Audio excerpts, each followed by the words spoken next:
This is Retro Sports Radio. Visit RetroSeasons.com for more sports history. A very wonderful rendition of the national anthems of the United States and Canada, and certainly something to hear as Montrealers, Canadians here, all join in the singing of our national anthem in both French and English, led by Miss Suzanne Lapointe out in center field. A truly memorable moment here at Jarry Park this afternoon. Now let's go with the starting lineup for this afternoon's first game. For the visitors, the Houston Astros, only 2.5 games out of first place. The leadoff man this afternoon making his first appearance here in Montreal in this series, left fielder Sandy Valdespino. Sandy Valdespino in left field. Batting number 2 for Houston and playing second base, Joe Morgan. Batting third for the Astros, the very dangerous Jimmy Wynn. Jimmy Wynn in center field. The cleanup man, shortstop Dennis Menke. That's Menke at shortstop in the cleanup position.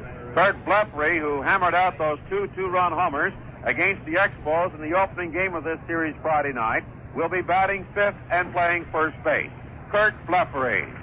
Norm Miller in right field. Follows Blefary in the order, batting seventh. That's Norm Miller, the right fielder, batting seventh. Sixth. Seventh in the order is the catcher, John Edwards. Edwards, the catcher, seventh. Orlando Martinez will be playing third base in place of Doug Rader in this first game this afternoon. Martinez will be batting eighth. The pitcher, Don Wilson, will be batting ninth. Here is the starting lineup for the Montreal Expos. A few changes. Ty Klein is at first base, leading off for the Expos this afternoon. Making his appearance after coming off the injury reserve list, Gary Sutherland at second base. Sud batting number 2 for the Expos. The third man in the Expo order, right fielder Rusty Staub. Rusty Staub in right field, batting third. The cleanup man, the mayor of Jonesville, Mac Jones in left field. Ron Fairley is playing center field this afternoon. Fairley batting fifth, and Ron returned to the lineup with a home run yesterday afternoon. Kevin Collins has replaced Coco LaBoy at third base for this first game. Collins will be batting sixth in the order and playing third base. The seventh man in the Expo batting order, catcher John Bateman. Bateman catching in the first game and batting seventh. The shortstop, Bobby Wine, will bat eighth, and the pitcher, Bill Stoneman, will be batting ninth. The umpires for this afternoon's first game, Al Barlick behind the plate, Ed Fargo at first base, John Kibler at second, and Andy Olson at third base.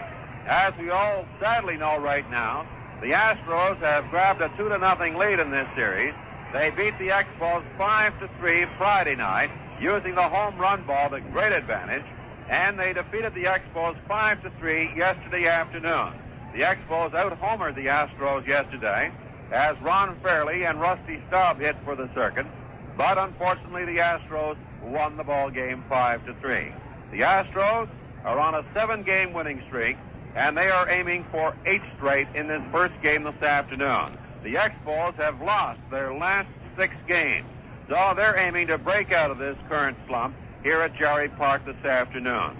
Stoneman is completing his pregame warm-up pitches and will be set to go in just a few moments' time. A point brought out by John Robertson of the Star, and something that we can reflect upon. Sure, the Expos are in last place in the Eastern Division of the National League, but folks, it wasn't too long ago when clubs like the New York Mets and the Houston Astros were at the bottom of the heap.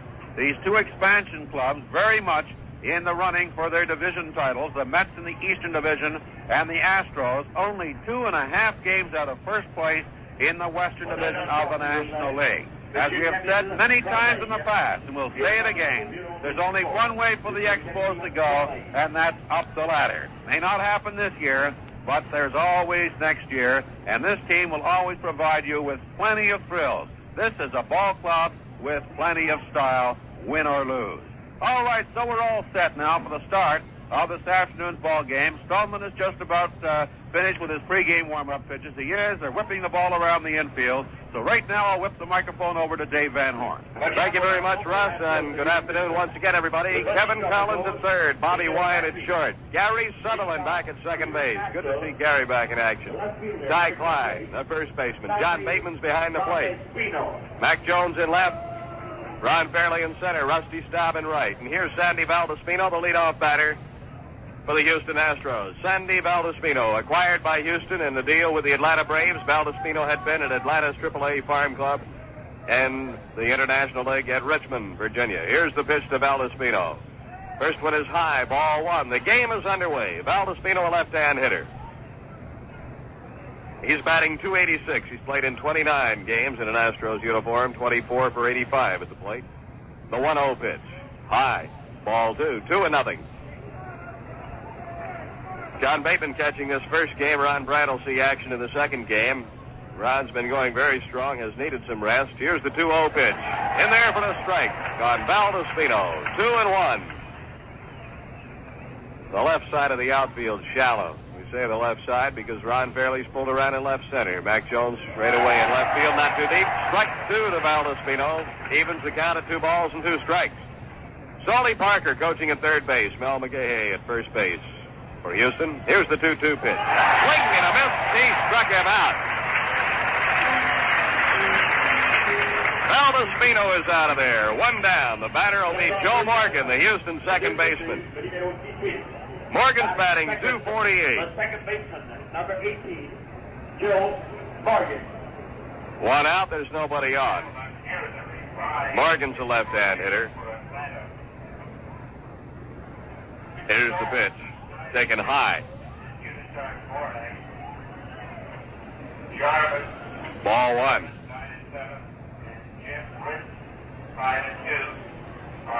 Stoney ready for the 1-0 pitch. Here it comes. And it's missing the target. Ball 2. 2 balls, no strikes. Stoney delivers the 2-0 pitch. This one missed the inside corner. Ball 3. 3-0 to Morgan. He got behind on Valdespino, came back and struck him out. And we'll see if he can come back on Morgan. Jimmy Wynn is on deck. Stoneman delivers. It's low and away. Morgan draws a walk. So with 1 out, there's a runner on. And the batter will be Jim Wynn.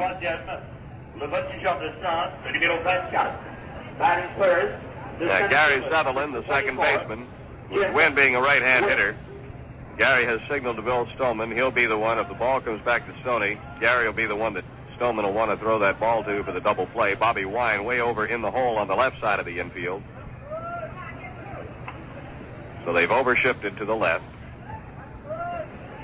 Stoney at the belt, takes a look at Morgan. A long look, the pitch to Wynn. Taken low and away, ball 1. We mentioned yesterday Morgan has exceptionally good speed. He's stolen 24 bases. So we're looking at speed right now with Morgan and Wynn, the 2 fastest men on the Astros team. Morgan with 24 stolen bases. Jimmy Wynn, the batter, he's stolen 18 times successfully this year. 1-0 the count. Morgan takes his lead. A move to first base. Morgan gets back in time. Little bit of a breeze from left to right. And a bright, sunny, beautiful day here in Canada.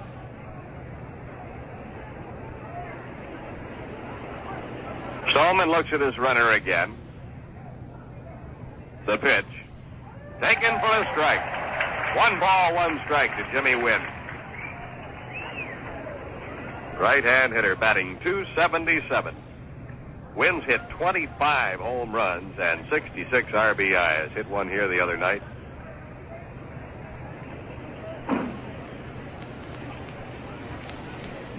Little guy with a lot of power. The 1-1. Cut on. Bounced left side. Foul. Into the coaching box. Third baseman Kevin Collins up with it. Coco LeBoy getting a rest. 1 ball, 2 strikes. The count on Jimmy Wynn with 1 out. here in the first inning. Morgan, the runner. Houston, twice this year, has won 10 games straight. They've won 8 straight coming into this one. They're going for their 8th straight. Here's the 1-2 pitch. Cut on. Line drive. Moving over toward right center. It drops in there. Could be for extra bases. Barely up with the ball. He's going to throw to second, but in with a stand-up double, and the runner holding at third base is Morgan. That's a double for Wynn. Into the right center power alley. The outfield was around to the left for him, so Ron Fairley had to cut all the way across center field to get over there to get that ball. Morgan moves to third base. First hit of the game. And now with 1 out, the Astros have got runners at second and third, and here's the cleanup batter, Dennis Menke. Menke is batting .291. He has more hits than any other Houston player. 105 hits, 361 at-bats.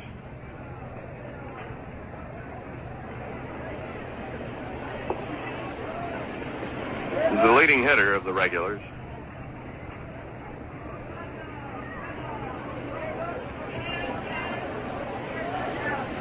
Stolman getting the sign from John Bateman. Here's the pitch. Swung out and missed. Strike 1.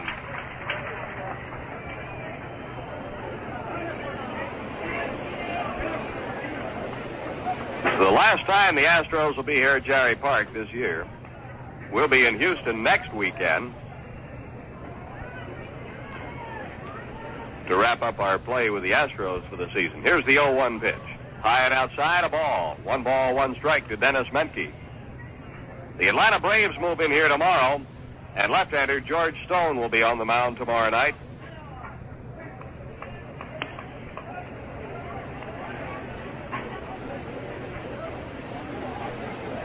Jerry Robertson will be on the hill for the Expos. The 1-1 to Menke. Broke across the letters on the inside corner, a strike. A hard curve that really fooled Menke because he spun and ducked out of the way of that pitch. 1 ball, 2 strikes.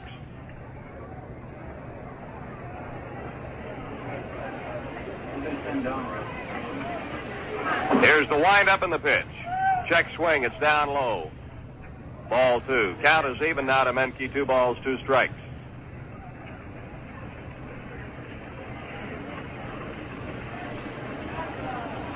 Mac Jones straight away and left for Menke. Fairly a few steps into left center. Morgan, the runner at third. Wynn at second. 1 out. Here's the 2-2 to Menke. Swing and a miss. Strike 3. The bat sailed off to the right side. John Bateman hung on. Second strikeout for Bill Stoneman. That's 2 away and a big out to get Menke there. Fly ball could have scored a runner. But Stoney got him. Now Kurt Blefary will be the batter with 2 outs. Blefary is hitting .268. He's a left-hand hitter. He's had a couple of home runs in this series. And he's hit the ball well. Tripled yesterday to drive in 2 runs in the first inning on a high fly ball to right center. California beat Washington 11-8. So there's 2 away now. The right side of the infield has moved back. Sutherland on the edge of the grass. The pitch to Blefary on the letters inside. Ball 1.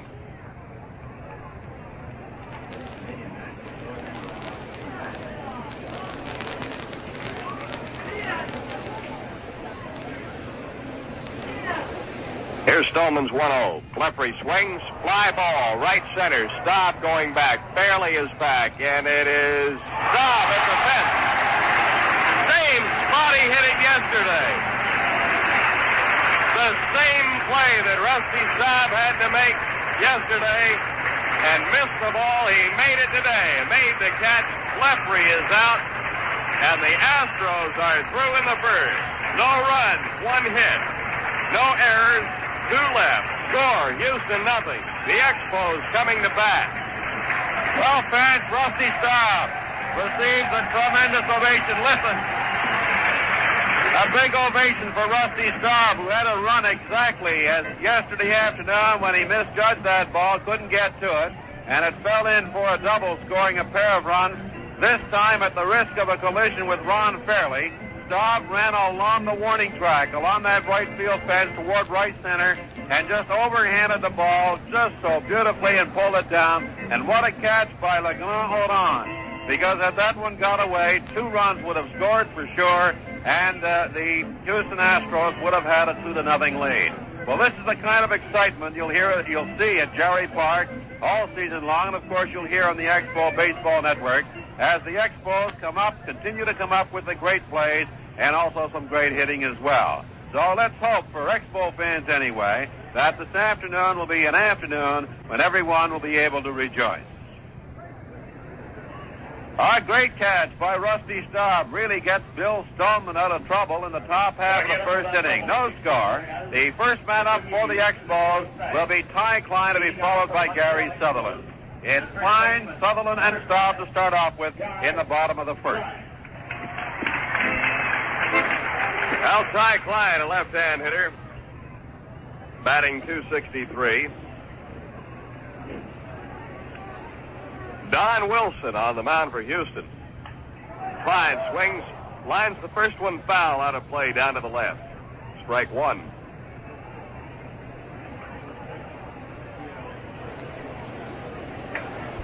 Wilson's having another fine year.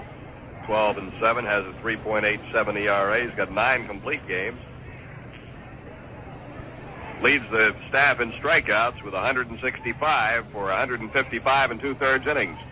Gets a strike on the first one to Ty Klein, which was fouled to the left, and the next one misses for a ball, so the count is even. 1 ball, 1 strike.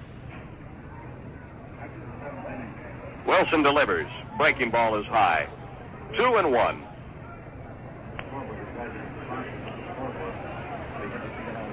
.340 down the right field line, .340 down the left field line. Here's the 2-1 pitch. It's high and in, ball 3. 3 balls, 1 strike to Ty Klein. Gary Sutherland on deck.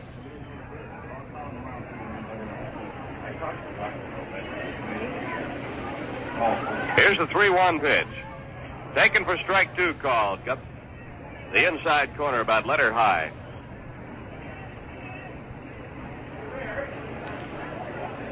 Full count now to Ty. Wilson delivers. Strike 3 called. Got a slider on the outside corner. So Ty Klein is called out on strikes. Strikeout for Don Wilson. The batter with 1 out and nobody on, Gary Sutherland. Gary back in action now, batting .233. Coming off the 21-day disabled list. The pitch to Gary, taken for a strike. 0-1.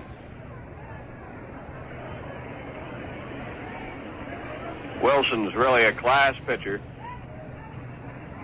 The pitch, cut on, and this is a base hit out into left field. Gary Sutherland on with a base hit in his first time at the plate after that injury at Shea Stadium in New York.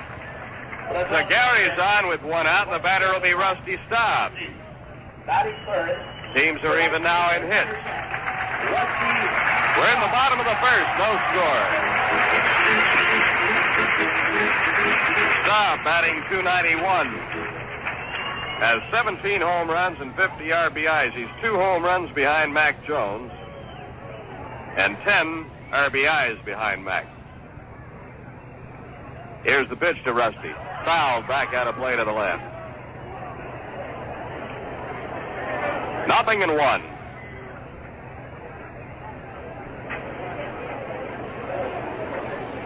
The league leader in home runs, Willie McCovey with 33. Lee May of Cincinnati has 29. Hank Aaron of the Atlanta Braves is third with 28. And, of course, he'll be here tomorrow night with all the other Atlanta Braves. Here's the pitch to Rusty. A called strike. 0-2. Klein, the runner at first.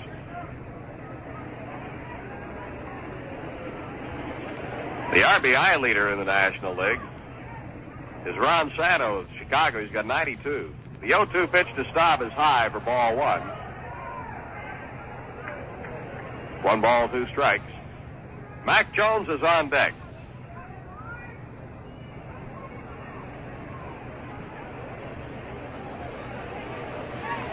Wilson getting a sign from the catcher, John Edwards. Here's the 1-2 pitch to Rusty. Missed the outside corner. Count is even. 2 balls, 2 strikes. Wilson is 1-0 against our ball club this year. He beat us 7-4 on May 22nd at the Astrodome. Fred Gladding came on to get a save in the ninth. Wilson went 8 2/3 innings. There goes Sutherland. The pitch is down low. Sutherland slides. He makes it to second. Gary Sutherland gets in there under the throw. We get a full count on Staub at 3-2, and Sutherland gets the stolen base. For Gary, his second of the year. So it's 3-2 now on Staub. Here comes the pitch. Check swing and a foul tip. I thought it was foul tipped. It wasn't. It was high and inside. Got away from Edwards. Sutherland goes to third, and Staub goes to first on a walk. It was not foul tipped. The ball just got away from Edwards. So Staub is on first on the walk. He said wild pitch. So it's a wild pitch to move Sutherland to third. Mac Jones, the batter, with 1 out and runners at first and third. No score in the game. Rusty started to go after that ball, but then let it go. Let's take 10 seconds for station identification on the Expos Baseball Radio Network. First pitch to Mac. Right under his chin, inside. Backed out of there. Ball 1. Mac hitting .287. 19 home runs, 60 RBIs. What a spot for Mac here to get a big hit in. Only 1 out and runners at first and third. Sutherland, the runner at third. Wilson at the belt, deals to Mac. He swings and misses. Strike 1. 1 ball, 1 strike.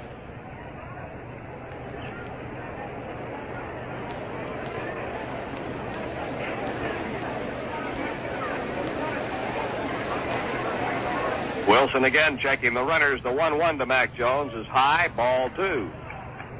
2-1. Sutherland got on with a base hit, stole second, went to third on a wild pitch when Staub walked.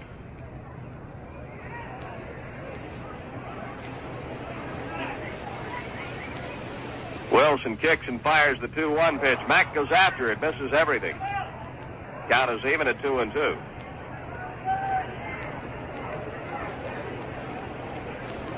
Al Barlick calling the balls and strikes. Ed Vargo at first, John Kibler at second, Andy Olson at third. Wilson set for the 2-2 pitch to Mac. Here comes. He struck him out. Mac goes down swinging. Strikeout number 2 for Wilson. 2 away, and it'll be up to Ron Fairley. Ron is batting .306. He's got 22 hits and 72 trips to the plate. Hit his third Montreal home run here yesterday. Has 14 RBIs. Obtained from the Los Angeles Dodgers. Ron Fairley.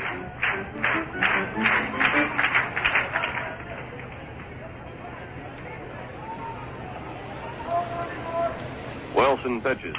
Cut on. Bounce to the right side. Stopped by the first baseman Blepper. He flips to Wilson covering, and Fairley is out. The side is retired. So, no runs. 1 hit, no errors, and 2 were left. The score at the end of an inning here, the Astros nothing and our Expos nothing. The Cincinnati Redlegs scored a run in the top half of the first inning. They're leading the Phillies 1-0. That game now in the bottom half of the first. Other action in the National League this afternoon. We'll see Los Angeles at St. Louis, San Diego at Chicago, Atlanta at New York, and San Francisco at Pittsburgh.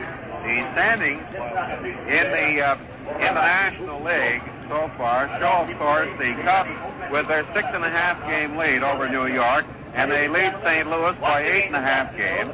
Pittsburgh 11 games out, Philadelphia 21 and a half, and the Expos 32. In the Western Division, Atlanta has a 1-game lead over Cincinnati and San Francisco. The Dodgers are 2 games out, and the Houston Astros are 2.5 games out. Then the San Diego Padres, the expansionist club, 25.5 games out of first place. So those are the standings in the Eastern and Western Division of the National League. We'll be keeping up to date on all the scores throughout the afternoon. Well, no score as we go to the top half of the second inning in this first game here at Jerry Park between the Houston Astros and the Montreal Expos.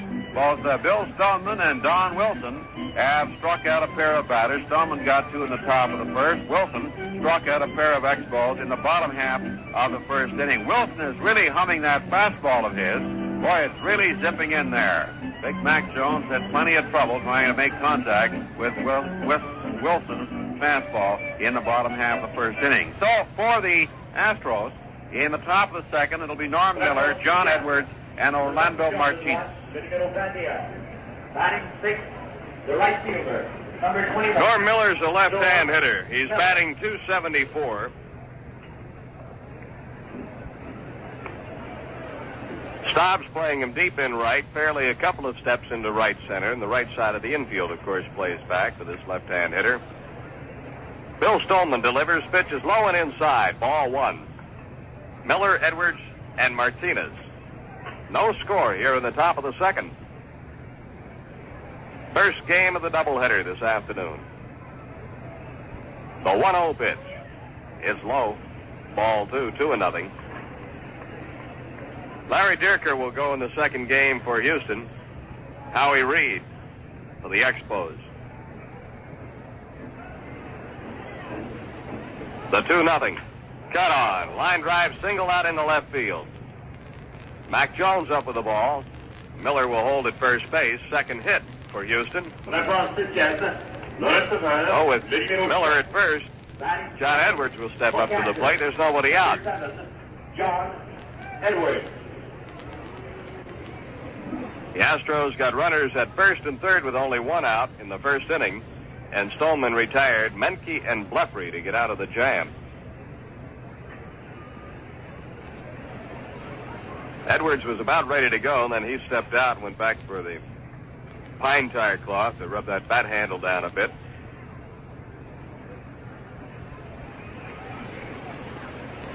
Edwards also a left-hand hitter. Stoney looking to Bateman for the side. Throw to first base. Getting back safely is Miller. Edwards batting .239.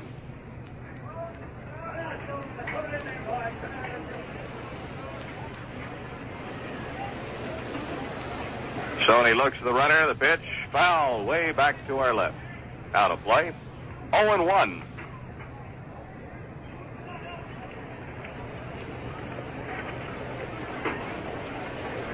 Edwards, for a long time, was the Cincinnati catcher, and they felt a year ago, 2 seasons ago now, that he was expendable when a young rookie by the name of Johnny Bench came up. Swing and a miss by Edwards. 0-2.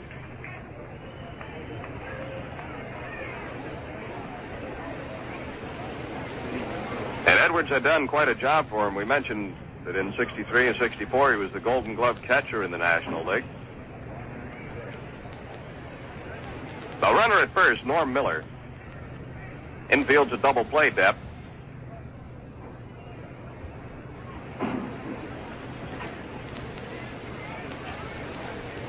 Stoneman at the belt. Here's the pitch. High and inside. A ball and 2 strikes. Bateman going out to talk to Bill Stoneman.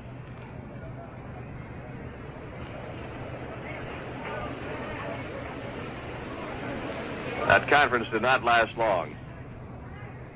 Might have been just long enough for John to tell Stoney what he'd like to see thrown in there to John Edwards.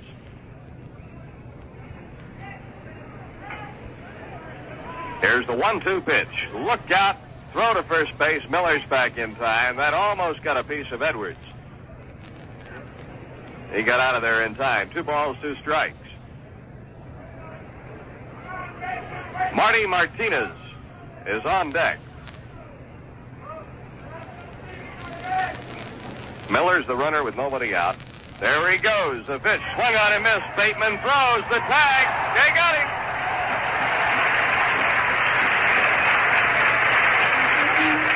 Miller is out, attempting to steal. Bateman to Wynn. Edwards goes down swinging on the pitch. So that twin killing makes it 2 outs, nobody on.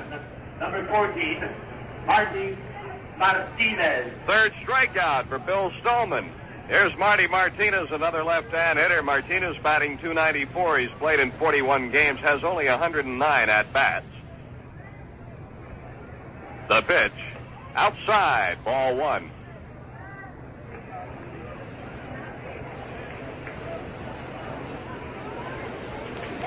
Third baseman Kevin Collins in on the grass. The pitch is high, ball 2, 2-0. Left fielder Mac Jones, center fielder Ron Fairley playing in, stop, straightaway, and right. The sun ducks behind clouds from time to time. Here's a 2-0 pitch. Fouled way down to the left out of play. 2-1 to Martinez. And the field for a moment or two will be in shadows and then, of course, in bright sunshine.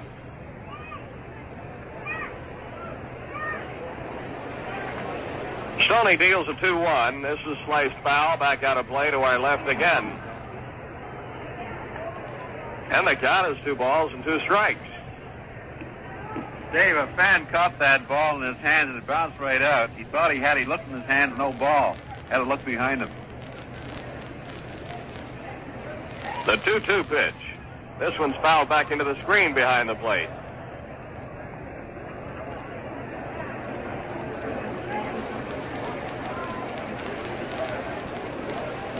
Well, the deuces are up on the scoreboard. 2 balls, 2 strikes, 2 outs. And we're in the second. Here's the pitch. Bounder to the left side. Wynn has got it. Throw to Klein. That's all for the Astros. They're down 1-2-3. No runs, 1 hit. No errors, nobody left. The score at the end of 1.5. Montreal 0, Houston 0. You know, fans, it wasn't too long ago, and as a matter of fact, it's still happening right now in sports, where you have to get in long queues at the ballpark to buy your ticket. Or if you're calling the ballpark or any sports organization, be it football, hockey, or baseball, that you've got to wait for the telephone call to be completed by a busy switchboard. Well, you know, the Expos have joined this TRS system, the ticket reservation system that we've talked about so often on these baseball broadcasts. Through TRS, it's a computerized setup. The machines are located throughout the island of Montreal and down in the United States, in Burlington, Vermont, in Plattsburgh, New York, in Sherbrooke, Quebec, up in the Ottawa Valley at the Miracle Mart stores. And through TRS, you don't have to worry about getting the ballpark in time to buy tickets for the games. You don't have to worry about phoning anybody. You just go right to the TRS center, and they'll punch out your ticket right on the spot, and you'll get the best available seats for that price. Well, fans, don't forget that you can purchase all your tickets through the TRS outlets in your area. Now, in Montreal, we'd like to remind folks living in the financial district, or I should say working in the financial district down around St. James Street, that there's a TRS location in the restaurant in the Place Victoria, the Stock Exchange Tower. It's called La Vieille Porte. You'll find a TRS machine there. TRS conveniently located at Simpson Stores downtown on the lakeshore. And also you'll find a TRS machine in Place Ville Marie, the Dominion Square building, and all the Miracle Mart stores in Montreal. Well, the bottom of the second, Kevin Collins, John Bateman, Bobby Wynn. First pitch to Kevin is high. Ball 1.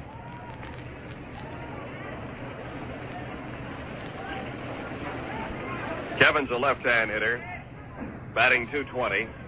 Looks at a strike. 1 ball, 1 strike.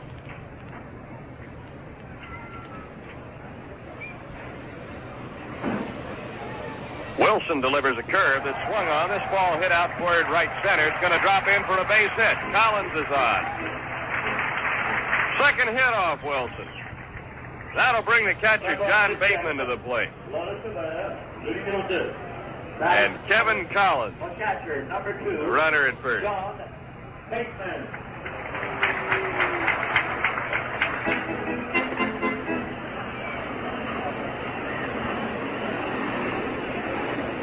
Kevin's a New Englander. He's from Springfield, Massachusetts.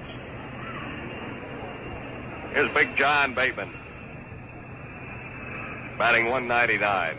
Collins takes his lead. Bateman swings for the fence and misses. 0-1 to John.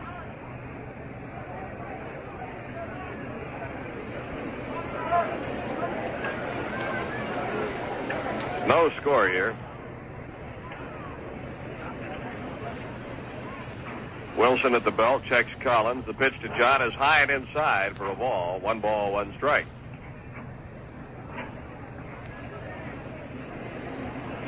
John's from Killeen, Texas.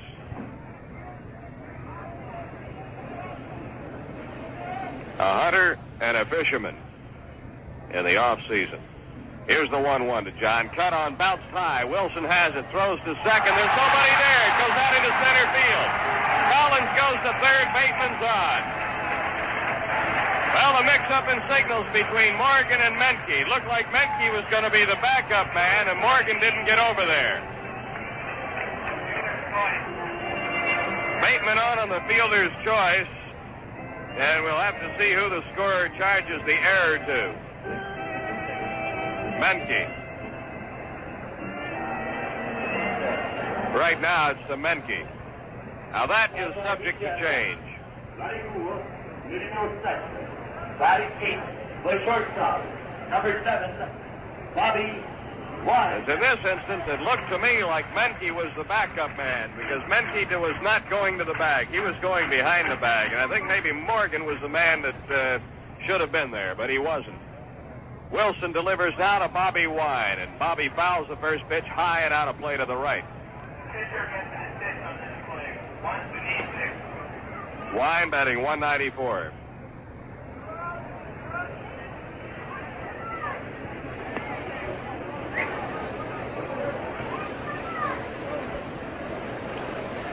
Collins at third base, Bateman at first base.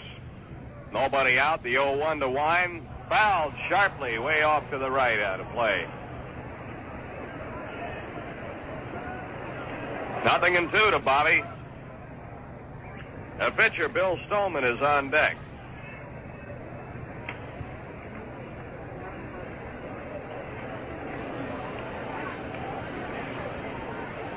Wilson deals. High and inside, gets back to the backstop. Here comes Collins. He scores! Bateman goes to second. A wild pitch. Second wild pitch uncorked by Don Wilson. It decks Bobby Wynn, and Collins raced home to score. The Expos lead 1-0. 1-2 the count on Bobby Wynn.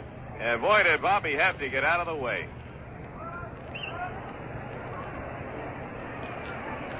Well, Donald Edward Wilson has uncorked a couple of pitches here, and this one cost him.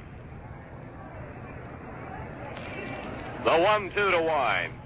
Swung on and missed, strike 3, and Bobby is upset. He went after a high outside pitch.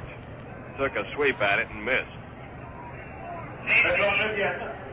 That's the third strikeout for Don Wilson. Pitcher, number 26. I think we're going to get a change in that scoring. Bill Stolman,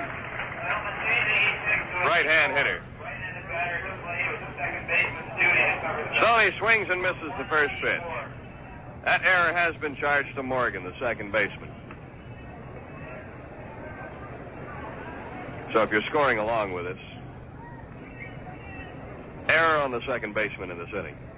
The 0-1 to Stoney, outside. 1 ball, 1 strike.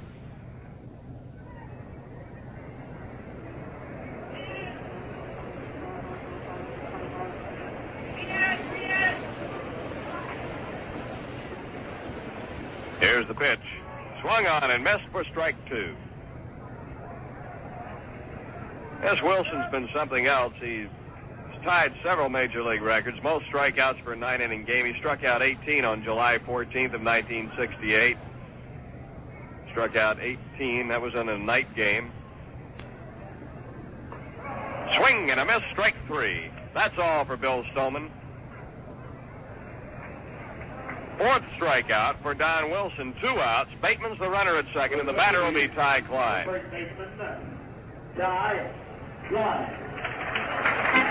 And what do you think the major league record is for the most consecutive strikeouts in a game? Oh, Wilson's tied it. Klein's a left-hand hitter. Called out on strikes in the first inning. Checked his swing on the first one. Ball 1. It's 8.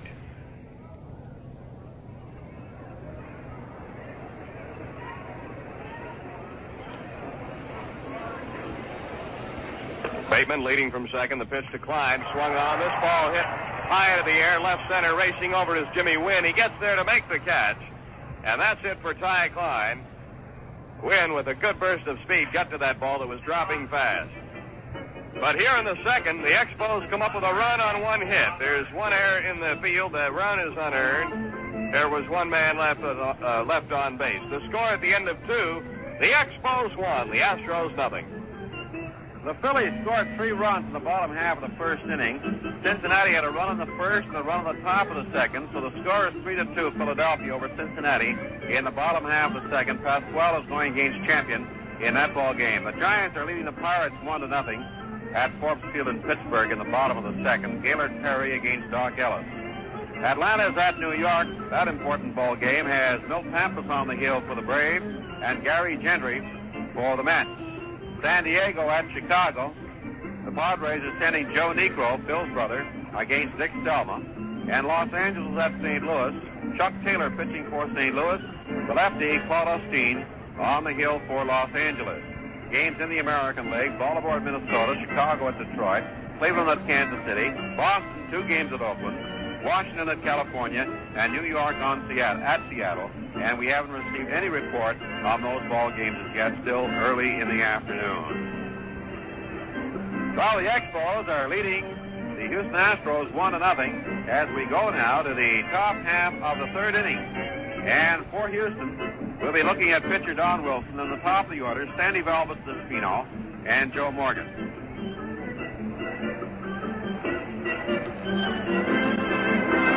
Dave, I'd like to remind fans once again that it's camera night here at Jerry Park tomorrow night between 7 and 7:30. All fans with cameras will be allowed on the field to photograph their favorite Expo ball players. Should be loads of fun for the youngsters, for all the camera bugs, and the older people too. A lot of older people, of course, are camera bugs as well, and sports fans. So what a party they should have tomorrow night with their cameras. At 7 to 7:30, they'll be allowed on the field. Ball game starts at 8:05. Okay, Don Wilson, the Houston pitcher, will be the first man up here. Wilson's batting .145. He's got 8 hits and 55 trips to the plate. Swings and chops a foul into the Expos dugout to the left, strike 1. Bill Stoneman, right-hander, on the mound for the Expos.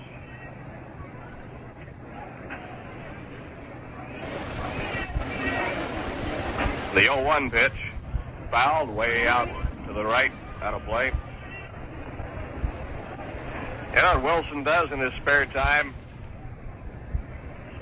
He's your friendly neighborhood little old cabinet maker. Quite a woodworker. They can use him up in Ottawa. Here's the 0-2 pitch. Swing and a miss. He's out of there. Wilson tried to hold up and went around on it and struck out. 4th strikeout for Stoney. Here's Sandy Valdespino, who was his first victim in the first inning. Sandy Valdespino. He's been around, batting .286.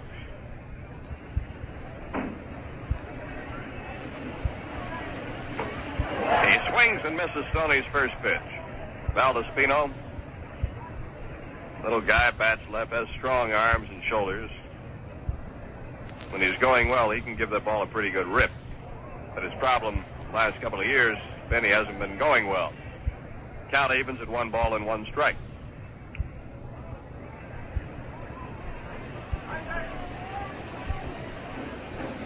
Stoneman's 1-1. Valdespino gets out of the way. It's low and inside.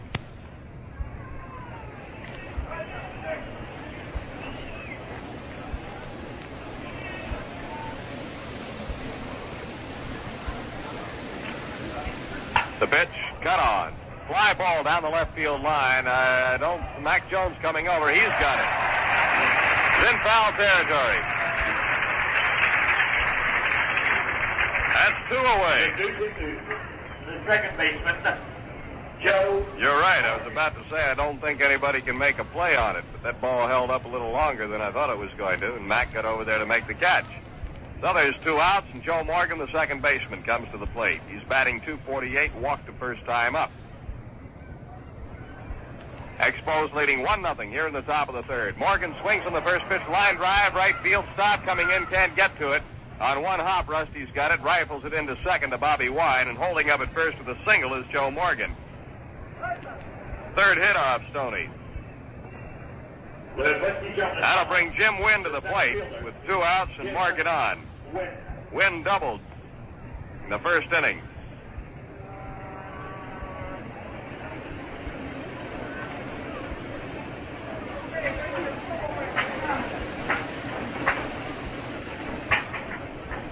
Morgan takes his lead.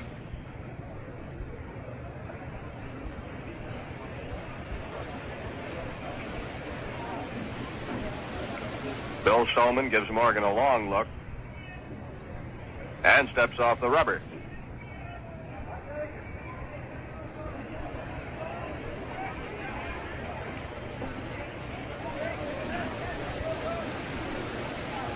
Stoney looking down again to John Bateman. The pitch. A strike called on Wynn. 0-1.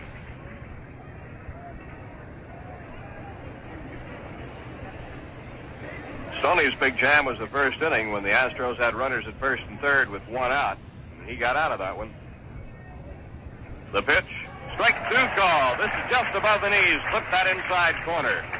0-2 to Jim Wynn. He's talking to the plate umpire, Al Barlick. Dave, guess what the attendance here at Jerry Park is this afternoon? I say 23,202, and they haven't even announced it yet.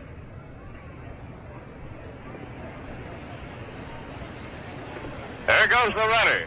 Bateman throws. The ball dropped. Safe at second is Morgan. Throw was just a little bit high. Sutherland tried to bring that glove down just a fraction of an instant before he had control of the ball, and the ball dropped out of his glove as he was trying to put the tag on Morgan, but Morgan was in there with a stolen base.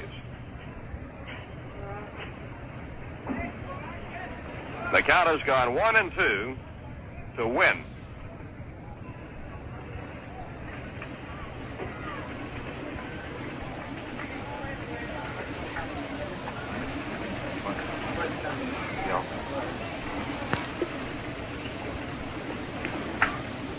Stoney gives a glance over his right shoulder now at the runner, Morgan at second. The 1-2 pitch to Jimmy Wynn. Low and away, just missed that outside corner. 2 balls, 2 strikes. I'm beginning to think you're counting the crowd, Dave. It'll take you a while. Oh, I don't know. I guess we've got 23, 24 here. It's a good crowd. Could be a lot more. Here's a base hit out into center field. Fairley coming up with that ball, and the runner Morgan's going to score. Fairley bobbled it, and going down to second is Wynn. There's an error on the center fielder, Ron Fairley, to allow Wynn to go to second. He gets a base hit and an RBI to drive in Morgan to tie it up at 1-1. RBI. So it's a new ball game again at 1-1, and the batter will be Dennis Menke with 2 down. Wynn the runner at second. Menke struck out in the first inning.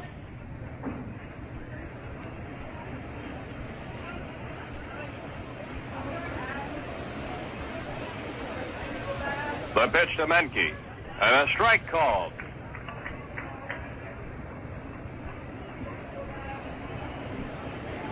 There's a big out in the first inning when Stoney struck out Menke with runners at first and third. Now he's got Wynn at second base. The pitch, cut on, base hit up the middle, out into center field. Wynn is going to score, barely up with the ball. Menke holds at first base. He's got an RBI single. 3 hits now in this inning of Stoneman, total of 5 for the Astros, and they've taken a 2-1 lead here with 2 outs. All the action coming with 2 outs here in the top of the third. Kurt Blefary. Kurt Blefary will be the batter. Blefary flied to right in the first inning.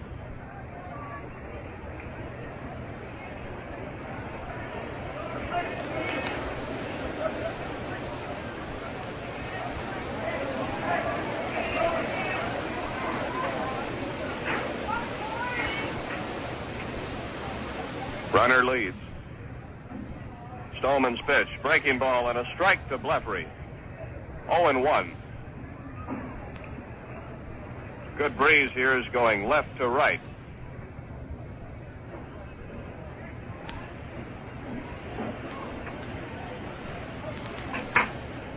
The pitch bounced foul behind the first base coaching box.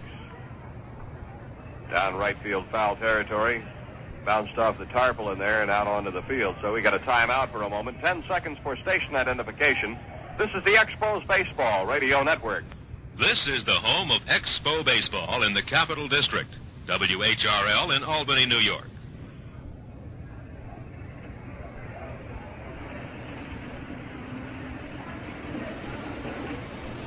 We're in the top of the third with 2 outs. Houston leading 2-1. Menke's the runner at first.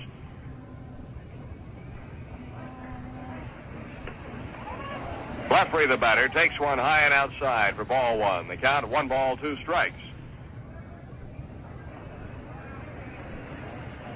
Stoney retired the first 2 men he faced, and then a single by Morgan, a single by Wynn, and a single by Menke, producing a couple of runs.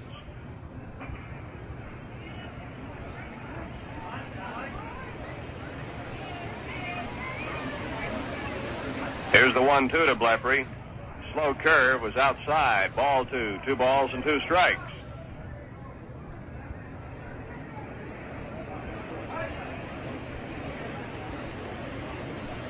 The outfield is around to the right. They're playing deep for Blefary. Staub just a step off the warning track in right field. Menke, the runner, off first. The pitch by Stoney, low and inside. Ball 3. So Stoneman has gone to a full count now on Blefary, 3-2. Menke, when he leads off first base, he'll try to put a little move on just to try to throw Stoneman's timing off, bother him a little bit. When Menke takes his lead, he appears to be very still. When Stoneman gives him a good look, Menke will shift his hips or throw his head and shoulders to one side, give it a little fake, and there goes the runner. Pitch is swung on. Line drive left field. Mac Jones under it. He's got it. Here in the third inning, Houston scores 2 runs on 3 hits. 1 error in the field. 1 man left on base. The score at the end of 2.5. Houston 2, Montreal 1. All right, some scores starting to filter in now from elsewhere in the National League. Los Angeles at St. Louis are scoreless. Los Angeles and St. Louis scoreless top half of the second inning. San Diego at Chicago just getting underway. It's Joe Niekro, by the way, for the Padres, and Dick Stelma for the Cubs. Atlanta at New York, no score top half of the second inning.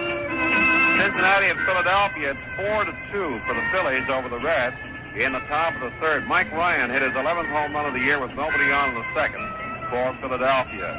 The Giants and the Pirates are tied up at 1 apiece in the bottom half of the third inning. Nothing yet on the American League games. In that Baltimore-Minnesota game, the 2 division leaders in the American League, it's Dave McNally for the Orioles and Jim Cox for the Minnesota Twins. So that's the story on the out-of-town games so far. And, of course, we'll be keeping you up to date on all the scores throughout the afternoon here on the Expo Baseball broadcast. Well, the Expos are coming about in the bottom half of the third inning. The first man up for Montreal will be Gary Sutherland. And Suds made his return to the lineup with a single in his first appearance at the plate, a single out into the left field. And now here's Gary Sutherland in the bottom half of the third inning.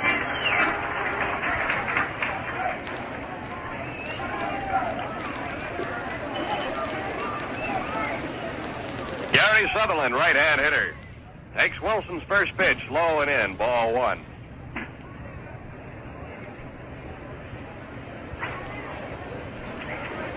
Don Wilson on the mound for Houston. Delivers the 1-0, swung on, and this one's bounced, backing up for it. Third baseman Martinez, throw to first, just in time to get Gary.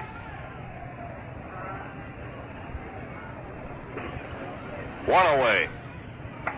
We mentioned that Wilson, right fielder, in 155 and two-thirds innings, has struck out 165. He's right up with the strikeout leaders in the National League, men like Ferguson Jenkins of Chicago. Jenkins has logged close to 180 strikeouts. Bob Gibson of the Cardinals. Bill Singer of Los Angeles. As a matter of fact, Wilson's running a little bit ahead of Singer. Rusty Staub, who walked in the first inning. First pitch was a strike, the 0-1. Down low. 1 ball, 1 strike to Rusty.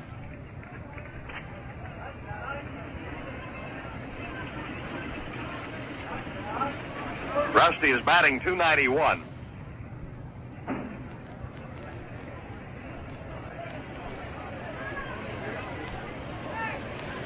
The 1-1 pitch. Swung on and fouled. Bounced to the right side. Bounced up over the protective wall and padding and right under the front row of the box seats off the end of the Astros dugout, first base side. And a gentleman down there has got a souvenir. 1-2 to stop. Mac Jones on deck. Wilson deals. Rusty strikes out. Big man goes down swinging.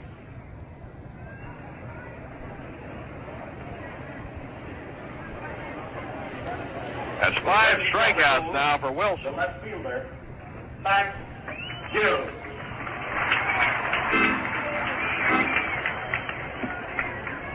Mac Jones went down swinging in the first inning. First pitch to Mac is high, ball 1.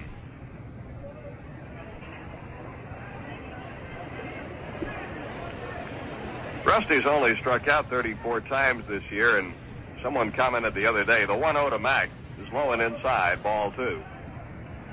Commented that Rusty appeared to striking out more often in the last 2 or 3 weeks. Well, he still hasn't struck out that often, but of course, he's been at the plate. Swing and a miss by Mac for strike 1. He's been at the plate in situations where he has been swinging for the long ball, and they are the occasions when you are more apt to strike out than you are when you're going for that base hit. If you don't get the base hit, you'll pop it up or ground out. And when you swing for that long ball, of course, you increase your chances of striking out. Here's the 2-1. Fouled back to the screen. Strike 2. 2 balls, 2 strikes. And Rusty has been swinging for the long ball more often than he was early in the season.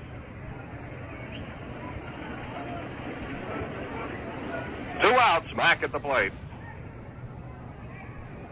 The 2-2 pitch. Taken down low. Ball 3, a full count. Houston leading 2-1 here in the bottom of the third. First game of our doubleheader.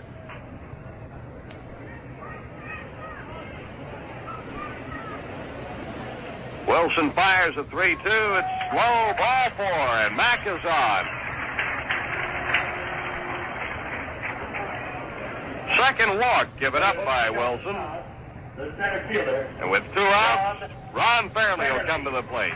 Ron bounced out to the first baseman, Kurt Fleppery, in the first inning.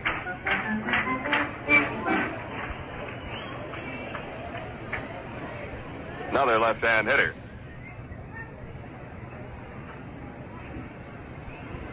Little lob over to first base to check back Jones.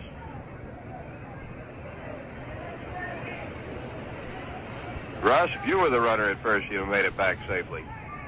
Oh, I think so. Might be I'm tough not for me. sure I would have, but I know you would have.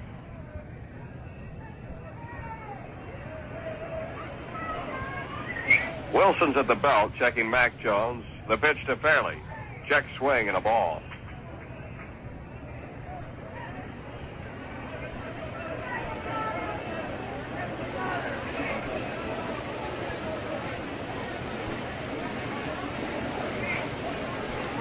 The second baseman, Morgan's playing on the edge of the grass. Blefrey holding the runner, Mac Jones. The pitch to Fairley. A strike call. 1-1. Little break to that ball. Wilson's got normally very good control. Good stuff on his pitches. And a variety of pitches. A check of the runner. And the 1-1 pitch. Swung on. This is a base hit out into right center. Mac Jones is on the go. He's rounding third, and he'll be held up at third base as Morgan recovered that ball. Ron Fairley on a hit and run drills a single to right center, moving Mac Jones to third base. And with 2 outs, the Expos threaten here in the third. The batter will be Kevin Collins. Kevin got a base hit to right in the second. He scored on a wild pitch by Wilson. So the Expos have got a chance to tie it up here with 2 outs in the third. That was the third hit off Wilson.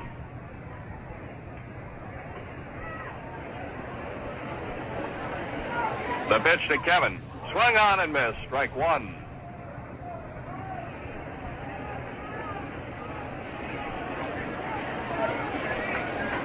Mac Jones at third and Ron Fairley at first.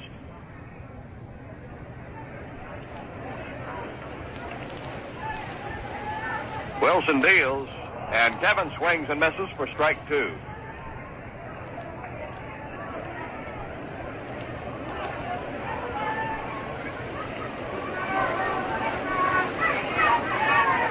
The outfield plays Kevin deep and to the right.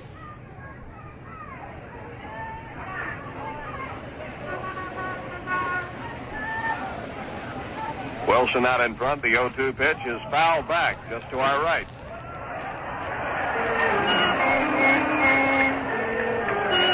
Ball bounced up against the front of the press box. John Paul Thoreau got his fishnet out and went after it, but couldn't come up with it.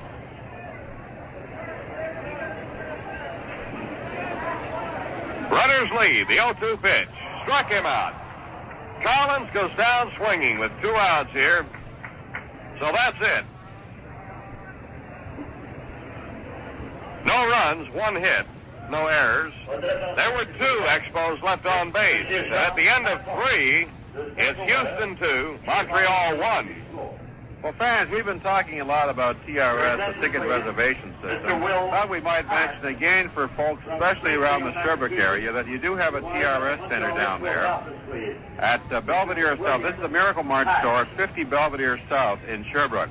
Folks out in Sorel can purchase their tickets through TRS at the location, the Miracle Mart location, 250 Fizette Street in Sorel. Up in Ottawa, 2 Miracle Mart locations, 2160 Carling Avenue in the Fairlawn Plaza and 1595 Maryville Road in Ottawa.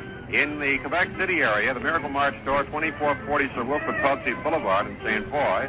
At the Miracle Mart store at 4350 First Avenue in Charlesbourg, Quebec. So they are conveniently located all over. Also at Voyageur Provincial. Voyageur Provincial, 225 Charest Street in Quebec City. So buy your tickets for Expo ball games via TRS. Here are the totals now at the end of 3 innings. Houston 2 runs, 5 hits. They've committed 1 error and have left 3 men on. The Expos have 1 run on 3 hits, 1 error, and 5 base runners have been stranded. The score as we go to the 4th, Houston 2, Montreal 1. And coming in now to tell you about the middle 3 innings of this ball game, Russ Taylor. Thanks very much, Dave. First man up for Houston in the top half of the fourth inning will be right fielder Norm Miller. It'll be Miller, Edwards, and Martinez for the Astros.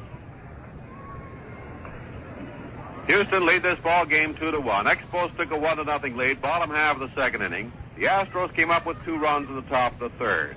The first pitch to Miller is outside and low for ball 1. Norm Miller was leadoff in the first 2 ball games. Now he's been dropped down the ladder. Here's a hard hit ball to deep right center field. I believe it is gone. Yes, it is for a home run over the right field fence for Norm Miller. He really tagged that pitch from Bill Stoneman.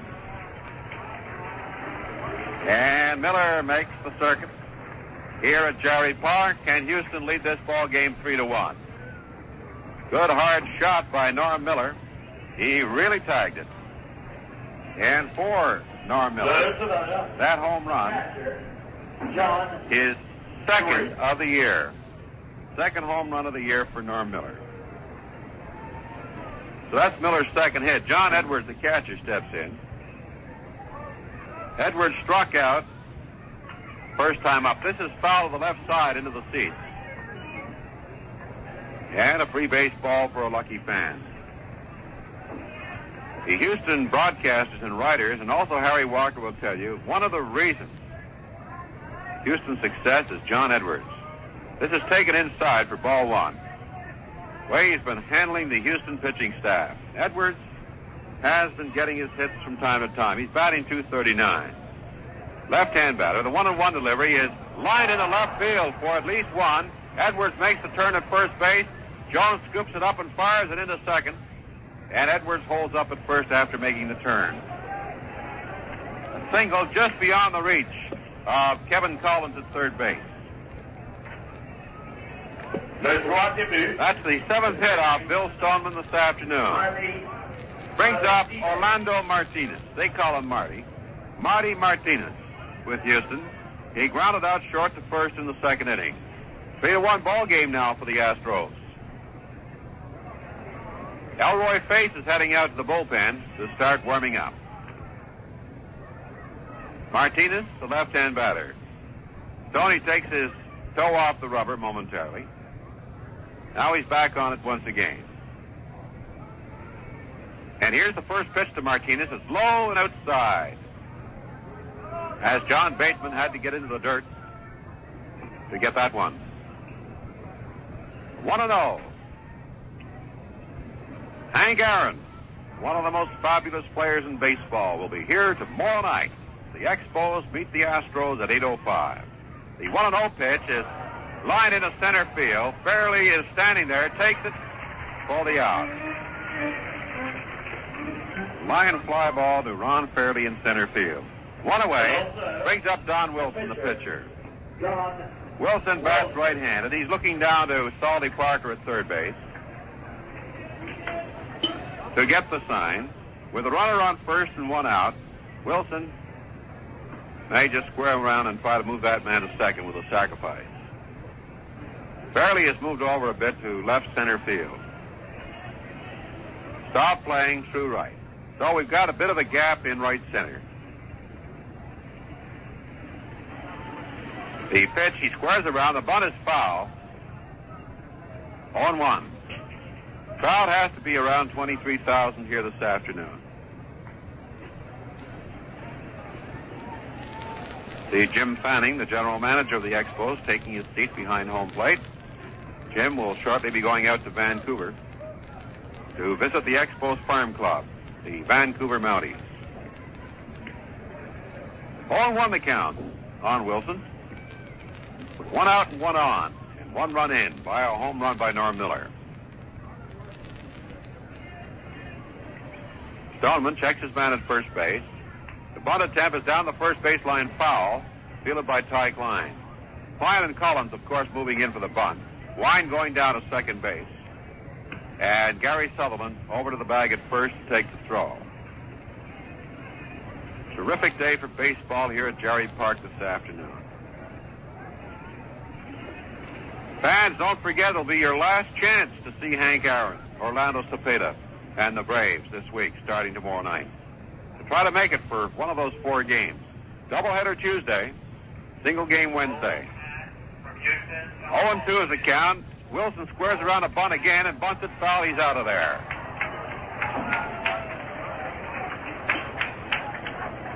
So you can log that as another strikeout for Bill Stoneman. His 4th strikeout of the afternoon. His 5th strikeout. Check that.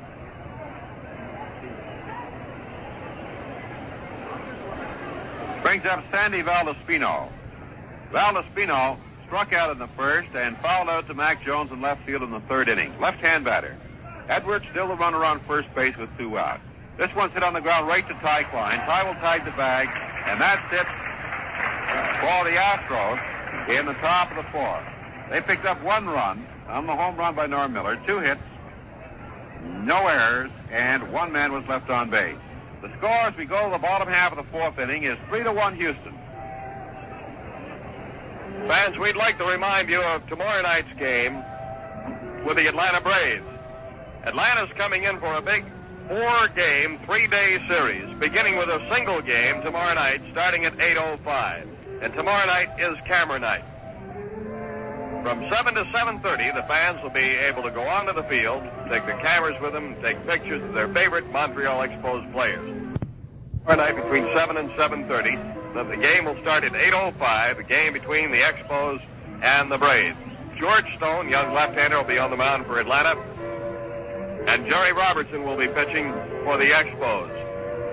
And we have learned that on Tuesday night for the doubleheader, Gary Wozlowski and Larry Jaster will be going to the Expos, Pat Jarvis and Jim Britton for Atlanta. And on Wednesday night, Steve Renko pitching for our Expos, Phil Negro for the Atlanta Braves. Well, here in the bottom half of the 4th inning, for the Expos, we'll be looking at John Bateman, Bobby Wynn, and Bill Stoneman. Some of the out-of-town scores. No score, Dodgers and St. Louis, bottom half of the 2nd inning. No score, Chicago and San Diego in the bottom of the 2nd. Atlanta has scored. Bob Tillman hit his 10th home run of the year in the 3rd with nobody aboard.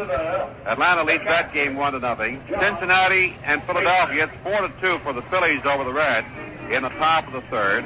And it's 1-1 Giants and the Pirates in the top half of the 4th inning.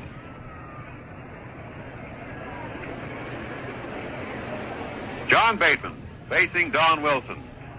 Wilson delivers his first. Oh, there's a hard hit ball by John. Deep left field. It is gone. Home run.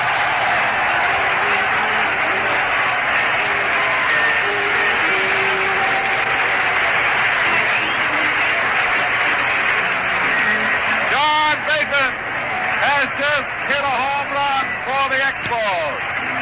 In the Jonesville. Oh, you should have seen it. Bateman stood at home plate, took a bow right toward Harry Walker and the entire Houston dugout. Apparently they've been riding Bateman quite furiously, and Big John stood at home plate, bowed, put his cap to his chest, and made a beautiful bow. Oh, beautiful, John. The first pitch of Bobby Wynn, a hit right back to Wilson, a race to the bag. Wynn is there, safely with a hit.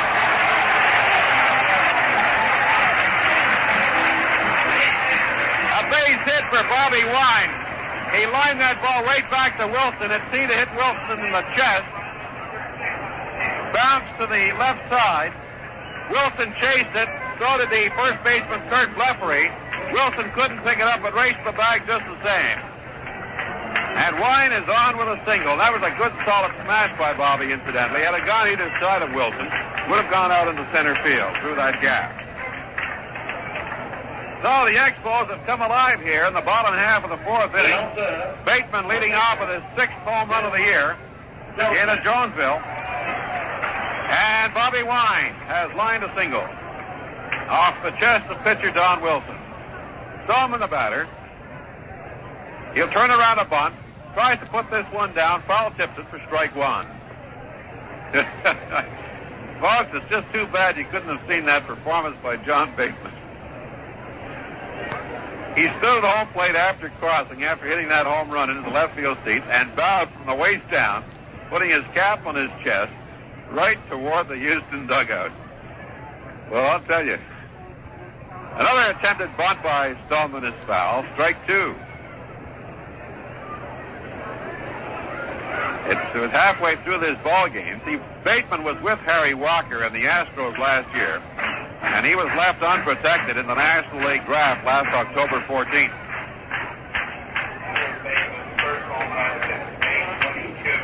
So, John, of course, will have to turn in a solid performance this afternoon because those Astros will certainly get on his back if anything goes awry. This is a bunt, a fair one.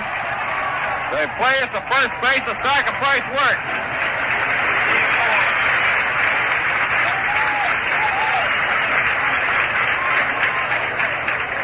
2-4 of your scoring.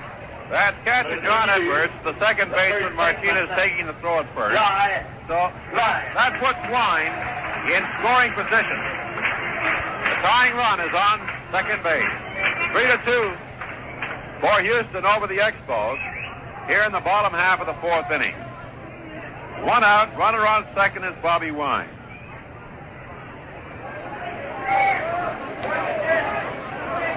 The pitch to Klein is high and outside for ball one.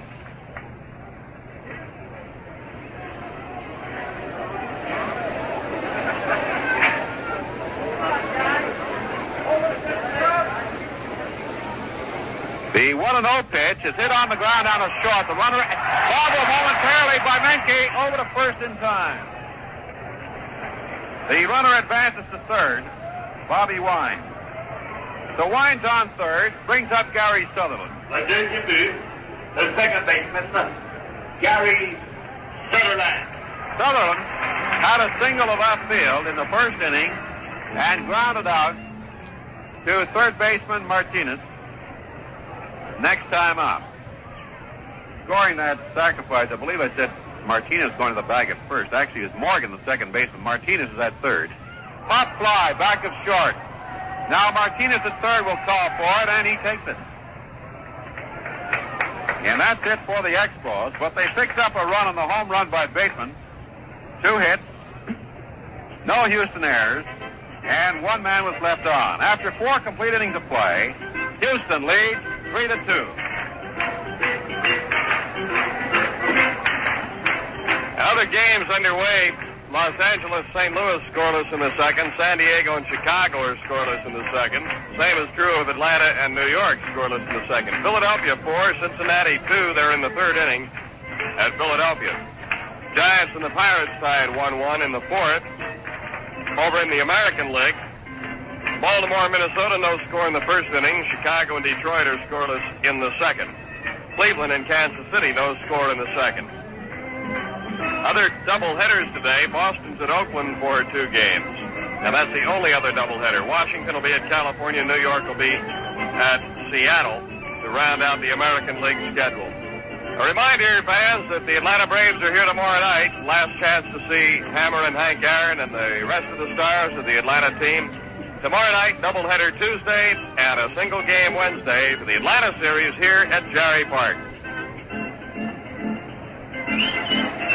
That home run by Bateman is 6th of the year. It is 3rd against the Houston Astros. So Bateman really likes to go for distance against his old ball club.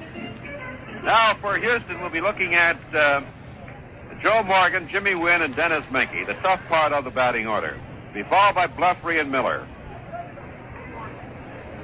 Morgan is 1 for 1. He walked in the first inning, got as far as third on a double by Wynn, and was left stranded there when Menke struck out and Blufrey flied out to right field. Then in the third inning, Wynn knocked in a run with Morgan got on with a single to right field, and Wynn knocked him in with a single after Morgan had stolen second base.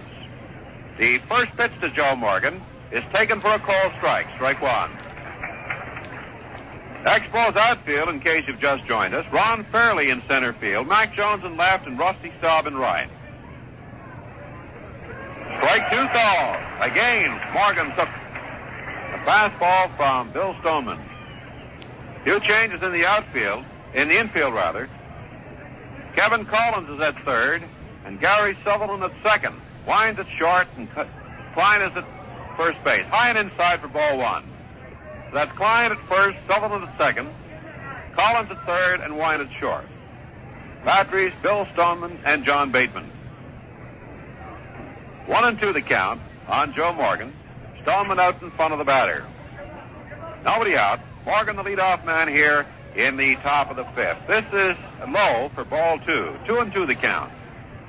Terrific crowd here this afternoon, and a terrific day for baseball. Very impressive opening ceremonies this afternoon. Suzanne Lapointe was flown in, sang the national anthem. This is a line drive to left center field for at least one. Morgan makes a turn at first. He's going to go to second as the ball rolls out of the right center field fence. Now he's on his way to third, and he'll be in standing up with a triple. Joe Morgan hits a triple to left center field and went all the way up to the fence in the gap between Ron Fairley and Mac Jones.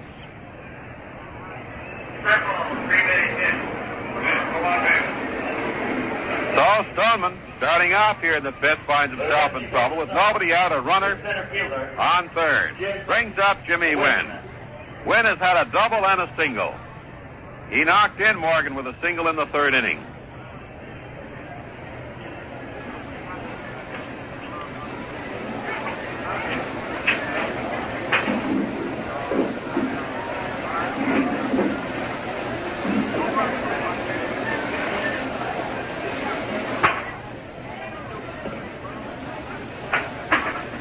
The first pitch to Jimmy Wynn is inside for ball one. Elroy Face is starting to warm up once again for the Expos. Astros have picked up 8 hits, and we're in the top half of the fifth inning. They lead this ball game 3-2. The 1-0 delivery is hit on the ground foul, right past Salty Parker, the third base coach for the Astros.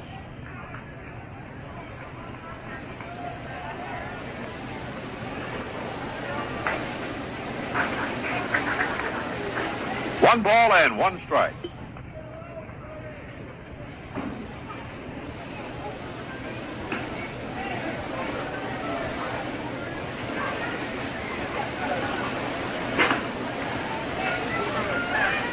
The 1-1 delivery. Taken for a call strike. Let's take 10 seconds for station identification. This is the Expo Baseball Radio Network.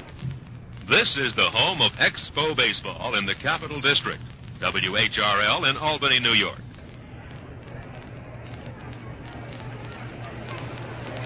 One and two the count on Jimmy Wynn, right-hand batter. Nobody out. Top half of the fifth inning. Runner on third base is Joe Morgan. The 1-2 delivery is fouled into the dirt. Strike. He missed it. He didn't get a piece of it. It hit the dirt, and Jimmy Wynn is out of there. He strikes out. Strikeout number 6. Another cool. Little shortstop. For Stoneman.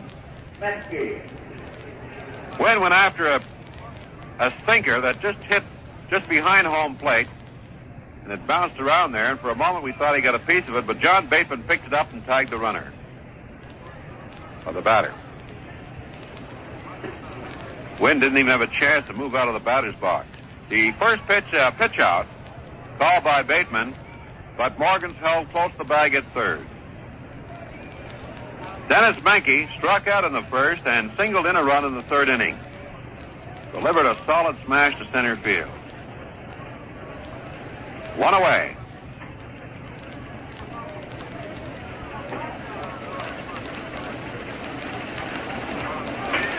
The 1-0 delivery is hit just past third out in the left field for a base hit, and the Astros have another run. Menke took a wide turn at first. The ball got away momentarily from Jones, but Dennis held up and went back to first. So he gets a single. To left field, his second hit of the afternoon. The runner, Morgan, scoring. And it's now a 2-run lead for Houston in the top of the fifth. One away. Kurt, left right. The Astros have pounded Bill Stoneman for 9 hits.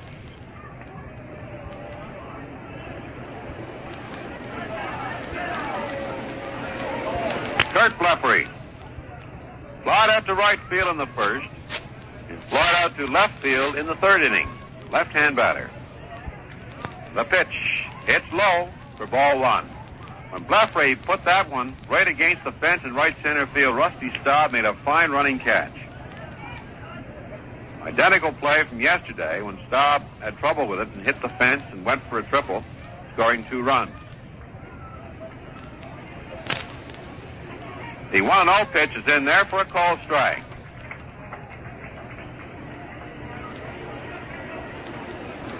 One ball and 1 strike. Ladies listening in, don't forget, mark down this date, August 13th. Every lady entering Jerry Park will receive a free gift. August 13th. 1-1 on Blefary. Taken for a call strike. Stallman had a change of speed on that pitch. And the count is 1-2. Menke on first base. 1 run in, Morgan. He tripled and came home in the single by Menke. 4-2 Houston.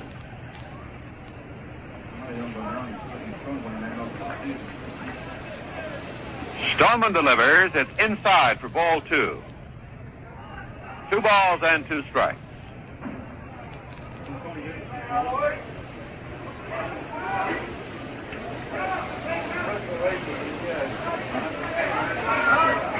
Staub is deep in right field, almost to the warning track. Jones is in a bit in left center. The next one swung on and missed for strike 3. Strikeout number 7 for Bill Stoneman. Brings up Norm Miller. Miller has been bad news for Stoneman. He singled in the second. Was later thrown out. Going down to second base when Edwards struck out. Then in the 4th inning, Miller hit one over the right field fence for a home run. Left-hand batter, Norm Miller, and Staub is playing deep in right. Fairly deep in center. And Jones just in a bit in left field. The first pitch to Miller is fouled right up over the screen for strike 1. 0-1 on Norm Miller. Tomorrow night's game starts at 8:05. Henry Aaron, Orlando Cepeda. Phil Niekro. Niekro won't be pitching. It'll be George Stone, the left-hander, going against the Expos in the series opener tomorrow night. Ball strike. 0-2 on Miller. Pat Jarvis and Jim Britton will be Lilman Harris's pitching choices for the doubleheader Tuesday night.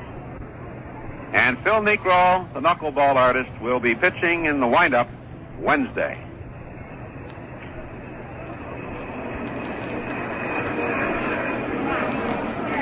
The 0-2 pitch is way outside. There goes the runner down to second, and they got him. Fine throw by John Bateman. Nails Dennis Menke. Bobby Wynn making the tie. So the Astros picked up 1 run on 2 hits, no errors, and nobody left on. Going to the bottom half of the 5th inning, the score 4-2 for Houston. Take a look at the scoreboard now. That Los Angeles-St. Louis game in the bottom of the 3rd at St. Louis, no score. Claude Osteen for the Dodgers, and Taylor on the mound for St. Louis. San Diego, Chicago, no score after 1.5. Joe Niekro against Dick Selma in that one. Atlanta 1, New York 0 at Shea Stadium. The end of 3 innings. Milt Pappas against Gary Gentry. The Cincinnati game at Philadelphia is now 4-2. The Phillies lead the Reds. They're in the 3rd inning. Clay Carroll now on the mound for Cincinnati, and Al Raffo is pitching for Philadelphia, both in relief. San Francisco 3, Pittsburgh 1 at the end of 4 at Forbes Field. Gaylord Perry is on the mound for the Giants, and Doc Ellis pitching for Pittsburgh.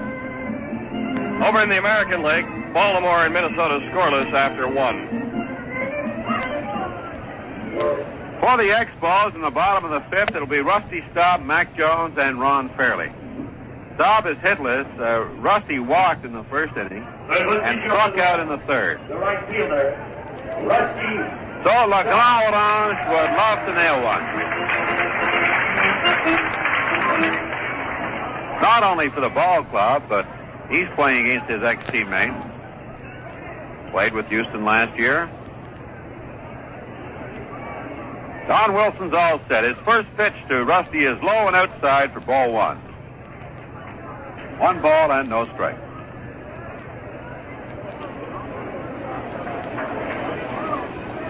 Rusty steps out of the batter's box for a moment. The outfield, boy, is it ever deep on stop. Wynn is in deep center field.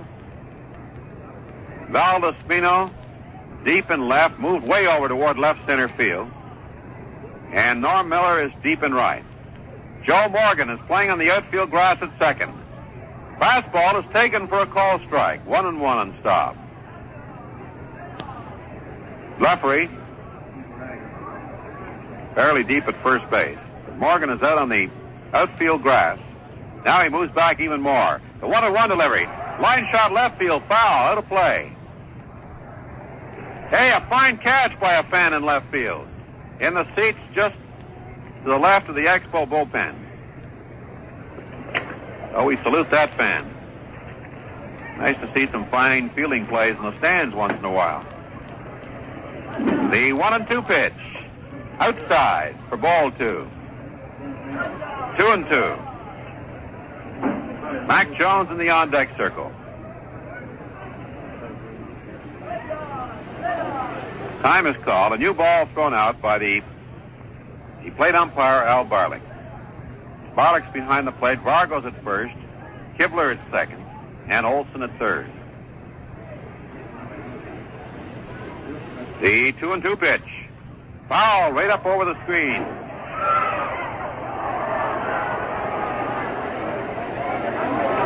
Two balls and 2 strikes.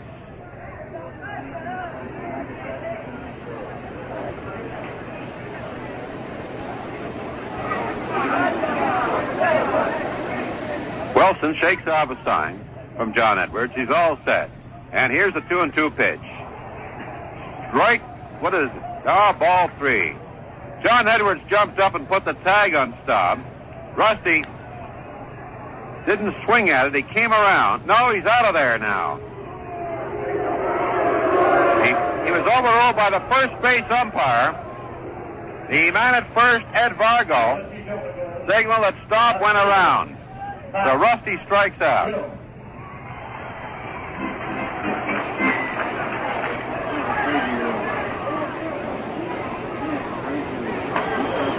Mac Jones takes the first one high and outside for ball 1.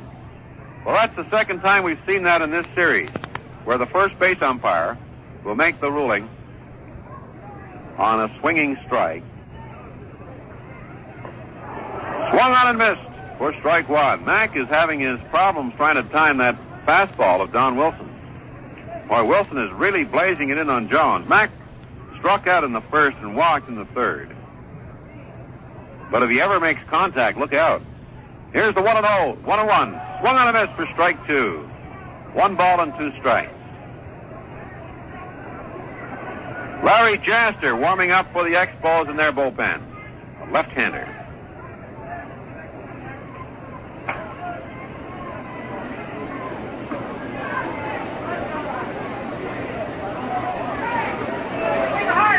The 1-2 pitch. Fouled against the screen. He got a piece of it that time, just off the bat handle.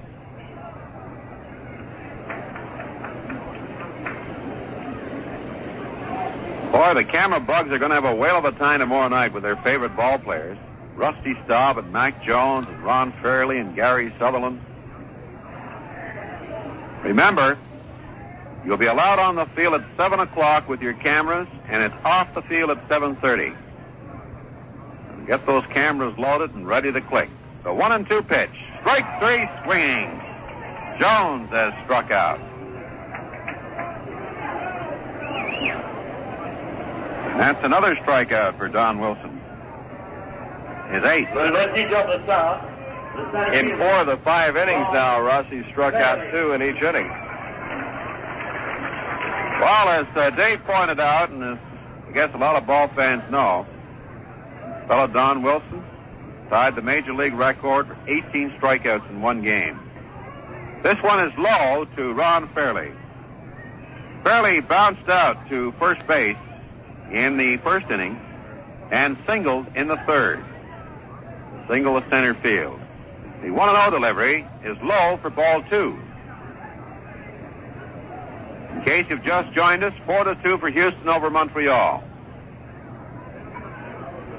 2 home runs in this game, one by Norm Miller of the Astros and one by John Bateman of the Expos. Bateman hit his into Jonesville in the 4th inning. Miller hit his over the right field fence. On the outside corner, for strike 1. 2 balls and 1 strike. We're in the bottom half of the 5th inning here at Jarry Park in Montreal. Glad to have all of you aboard the Expo Baseball Network. The 2-1 pitch is inside, and the count becomes 3-1 on Ron Fairley.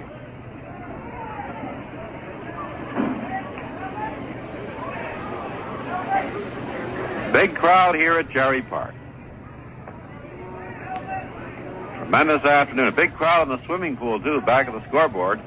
Municipal pool. Here's the 3-1 pitch to Fairley. He fouls it on the ground along the first base line. It's fielded by Bob Olis. Now, Ron Fairley has just fallen over.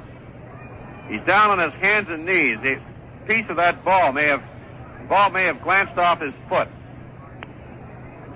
Joe Licio is down there examining it. Dave, did you see what happened?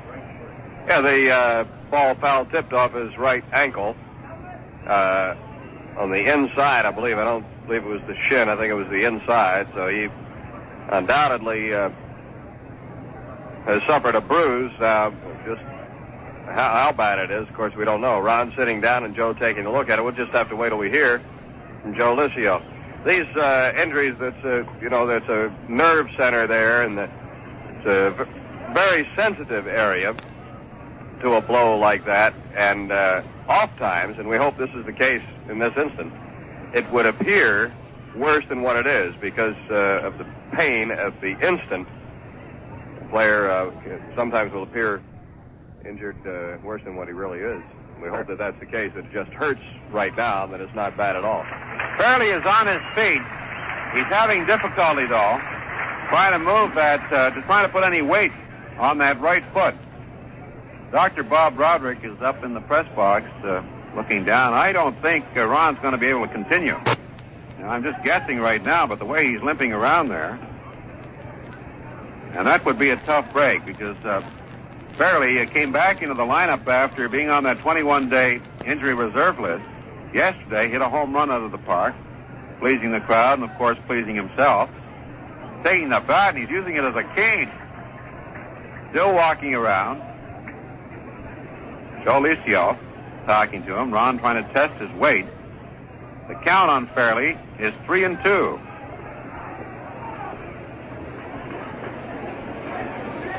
Now he decides he walks away now, walking very slowly to the plate. Gets a fine round of applause from the crowd, and it looks like Ron Fairley's going to stay in there. 3 balls and 2 strikes. Fairley has not moved back into the batter's box yet. Trying to take just a little time just to work that foot a bit, test his weight on it.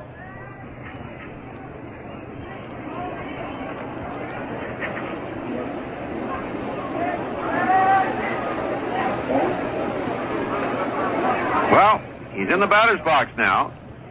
Count 3 balls and 2 strikes on Ron Fairley. The pitch, low and outside, ball 4. And Fairley is on with a walk, and he is limping down to first base.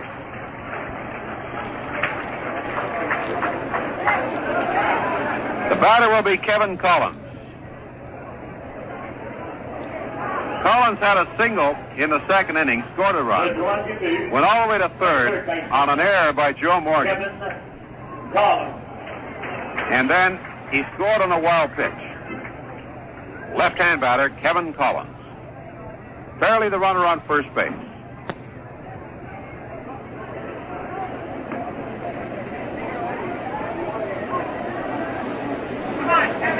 Wilson all set. Delivers Swung on and missed. Got a piece of it. Strike one.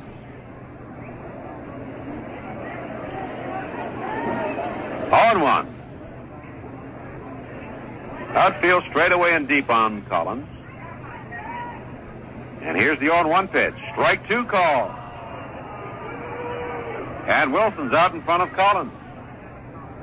Collins, playing in place of Coco LeBoy in this first game, will likely see Coco in the second game.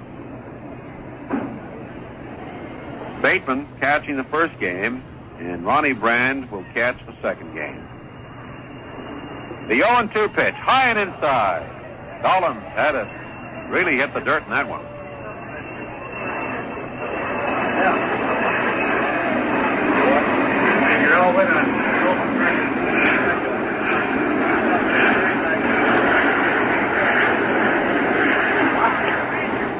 The next one is hit foul along the first baseline, rolls toward the Houston dugout.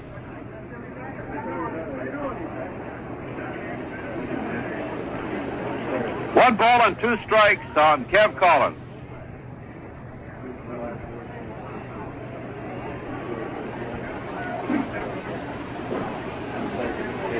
Wilson taking his time. Fairly the runner on first base, 2 out, bottom half of the fifth inning. The next pitch, swung on and missed. Oh, held up. Again, he held up on his swing. And the count is 2-2. Collins' wrist didn't break on that swing. He went right around on that pitch, but did not break his wrist. The 2-2 pitch popped into the air. It's out of play. Down in front of us. And the count remains 2-2.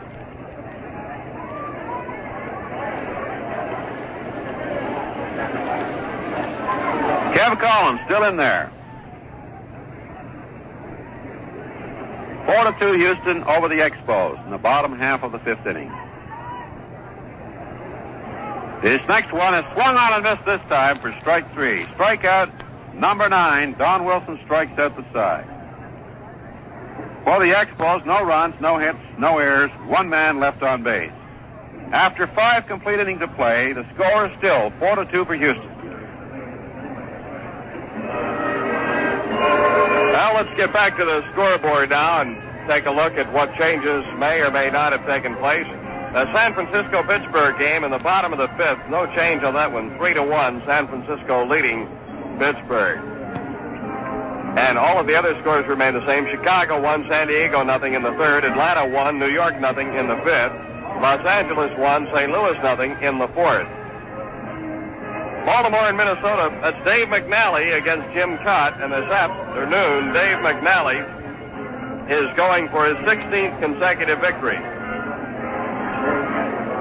Jim Cott pitching for the Minnesota Twins. There's no score after 1.5. Detroit leading Chicago 1-0 after 2, and Kansas City and Cleveland are scoreless at the end of 2. That's Louis Tion for the Indians and Wally Bunker for Kansas City. And that's our check of the scoreboard up to now. We've got a new pitcher for the Expos, Larry Jaster, left-hander, coming in a pitch for the Expos here in the 6th inning.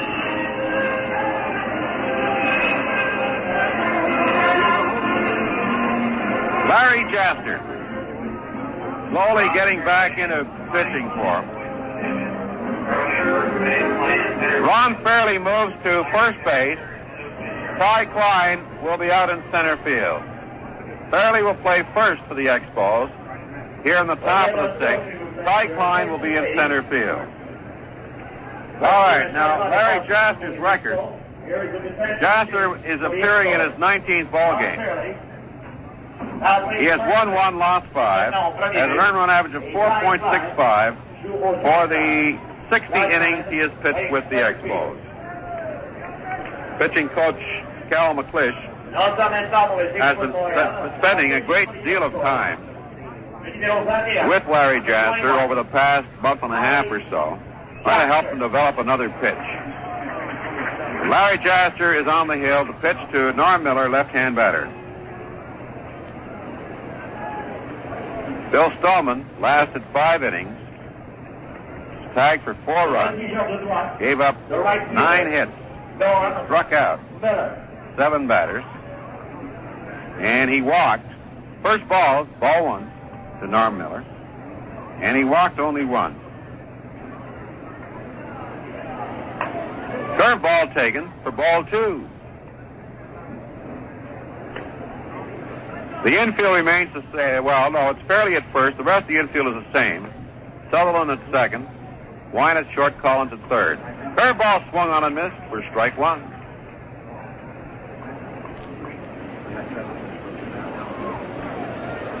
Staub deep in right field. The 2-1 delivery is bunted down to Collins. He charges it, picks it up, throw to first. They get the runner. Miller tried to cross up the Expo infield. You know, he had singled and hit a home run. Tried to push one down the third baseline. And Collins gave it the charge at third, scooped it up, and whipped it over to Ron Fairley for the out.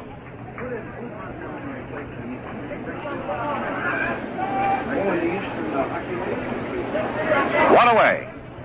Edwards, the batter. He had a single in the 4th. This one's hit down the line in left field, just inside the line. Will go for extra bases. Into the corner is Mac Jones. The ball gets away from him. Edwards is going to go to third. Here comes the throw. Relay. Safe. A close play. At third, Edwards is on third with a triple.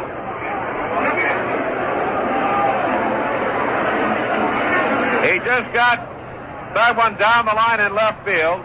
Jones had shifted over, more toward left center field. Mac had to chase it in the corner. It took a bounce the wrong way on him. And he got to it, still couldn't get the handle on it. And Edwards, not a speedball by any means, made it all the way to third. Play was close. Wynn taking the relay Collins taking the relay from Wynn, would receive the ball from Jones. It was a close play, and Edwards had to slide into the bag. Marty Martinez, right-hand batter. The first pitch, swung on and missed for strike 1. 0-1 on Martinez. Runner on third is John Edwards. Houston leading this ball game by 2 runs.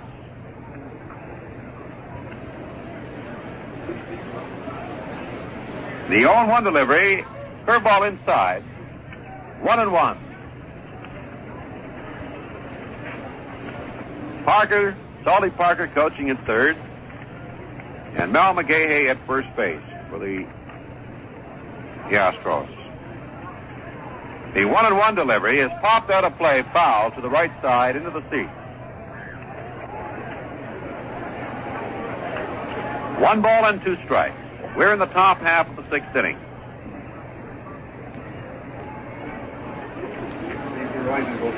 Jerry Robertson will pitch for the Expos tomorrow night. Jerry, the right-hander. George Stone, the left-hander, will go to the hill for Atlanta. The 1-2 pitch. Line shot, right center field. Will drop in there for at least 1. Edwards comes home to score. Here's the play at second base. The throw. He got him. A fine throw by Ty Klein into Bobby Wynn. So Martinez knocked in a run with a single, and he's thrown out 8-6. Ty Klein to Bobby Wynn, covering the bag at second base. Edwards comes in to score, and Houston leads 5-2. 2 away. Don Wilson, the pitcher. Wilson, right-hand batter, struck out in the 3rd and struck out in the 4th.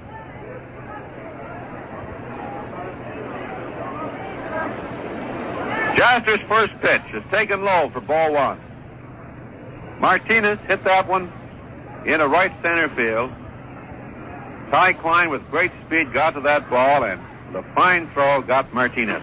High outside. Ball 2. 2-0 the count on Don Wilson. Jaster's next delivery, taken right down the pike for a called strike. 2-1.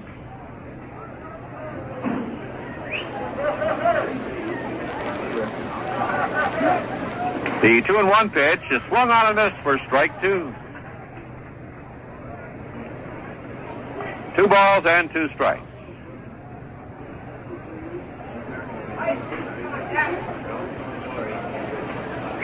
Strike 3, swinging. Houston picked up 1 run on 1 hit, on 2 hits, no errors, nobody left on base. The score going to the bottom of the 6th is now 5-2 for Houston.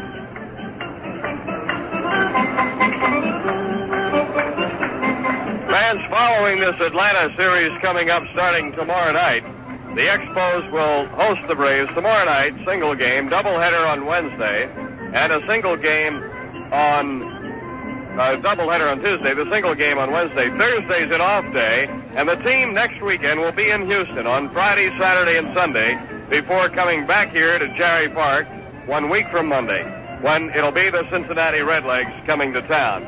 We'll see the Reds, the Giants, the Padres, the Dodgers, all here at Jarry Park in this month of August. It's a great month for some great baseball at Jarry Park.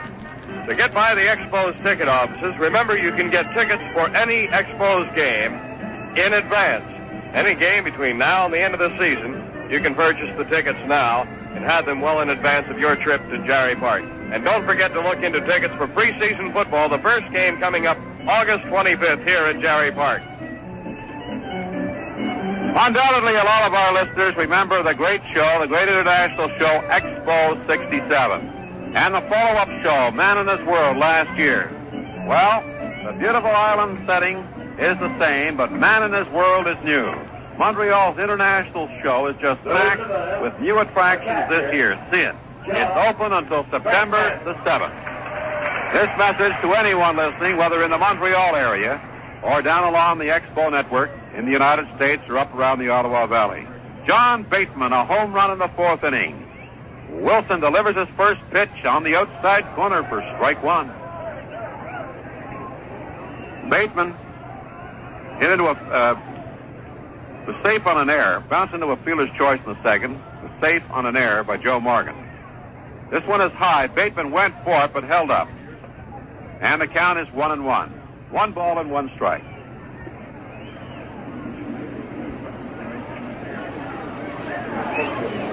The 1-1 delivery. Hit on the ground down to short. Now Martinez moves in front of short, takes it and fires it over to first base. And Bateman's out of there. Let's take 10 seconds for station identification. This is the Expo Baseball Radio Network. This is the home of Expo Baseball in the Capital District. WHRL in Albany, New York. Bobby Wynn struck out in the 2nd and singled in the 4th.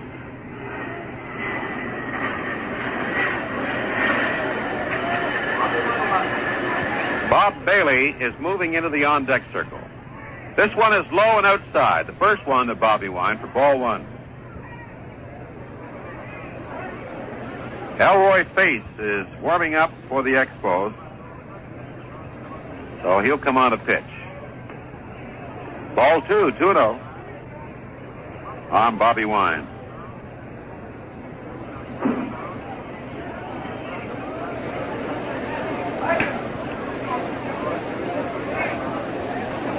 Wilson has given the Expos, given up only 5 hits. On the inside corner for a called strike. 2-1 the count. Houston have tagged the Expos for 11 hits. 2 of them off Larry Jass, the other 9 off Stoneman. Swung on and missed for strike 2. 2-2.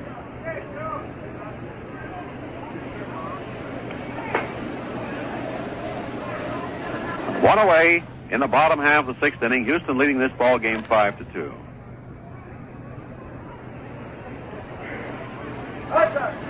The 2-2 pitch. On the ground down to second. In for it is Morgan. Over to first and winds out. 2 away and Bob Bailey moves in a pinch hit. Bailey yesterday came in as a pinch hitter and hit one just inches foul in left field, inches away from a home run. Number 3, Bob And then that was foul. Next pitch, he sent HOU back to the fence. It was that close.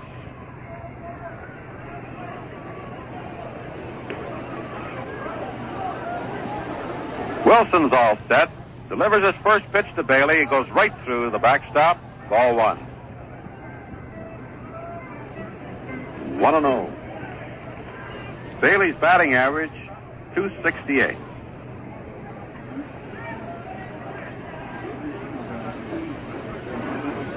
Bob has hit 9 home runs. He has knocked in 42 runs for the Expos.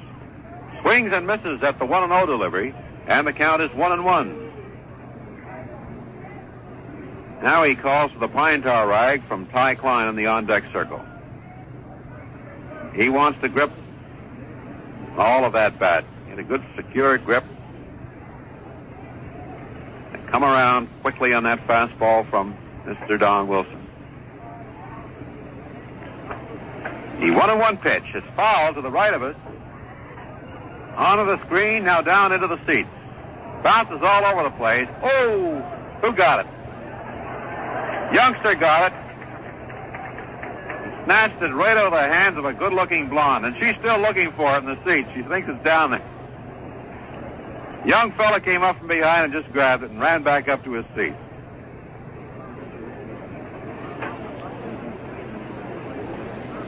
The 1-2 pitch. Swung on and missed for strike 3.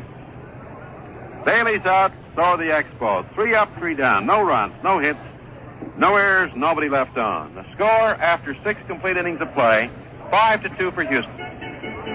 As we mentioned, preseason football, and that first game coming up on August 25th. That will match the Boston Patriots of the American Football League and the Detroit Lions of the National Football League. The second preseason game here at Jarry Park will take place on September 11th. Then we'll have 2 National Football League teams here, the New York Giants and the Pittsburgh Steelers. Now, tickets for both those games are on sale at all Expos ticket offices. They're priced at $6, $4, and $3. You can go by and get a brochure outlining the seating diagram of Jarry Park and the layout of the football field when you get your tickets to preseason football.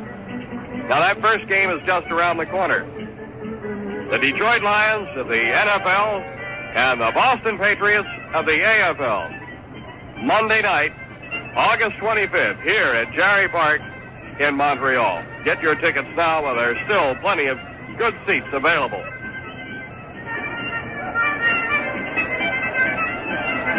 Well, we've got some more changes for the Expos. Elroy Face comes on to pitch for the Expos in the top half of the 7th inning. And Bob Bailey will play at first base. Ron Fairley leaves the ball game.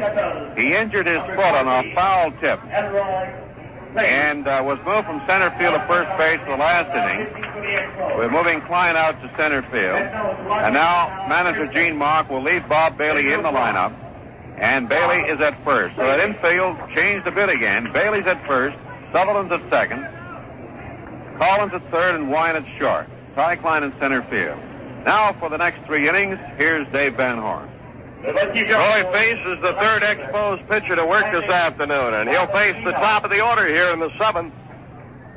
First pitch to Sandy Baldespino. Fly ball foul down the left field line, out of play.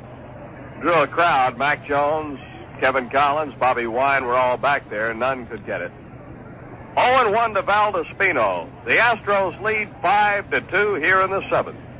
Dave, after 6 complete innings of play, Houston 5 runs, 11 hits, and 1 error. Montreal 2 runs on 5 hits and 1 error. Baldespino does not have one of those 11 hits. He's 0 for 3. He and Blefary and Wilson have been shut out this afternoon in the hit department. Here's a ground ball left side. Wynn with it. Throws to first. Baldespino is out. 1 away. Larry Jaster went 1 inning. Gave up 1 run on 2 hits. Struck out 1. Joe Morgan will be the batter, and he has had a perfect day. 2 for 2 with a walk. He's scored 2 runs. Has stolen a base. He tripled his last time up. That was in the 5th inning. Jim Wynn on deck. Morgan's left-hand hitter. Pitch is cut on and a high fly ball down the right field line. Foul and out of play. Way down there, about 300 feet. 0-1 to Morgan.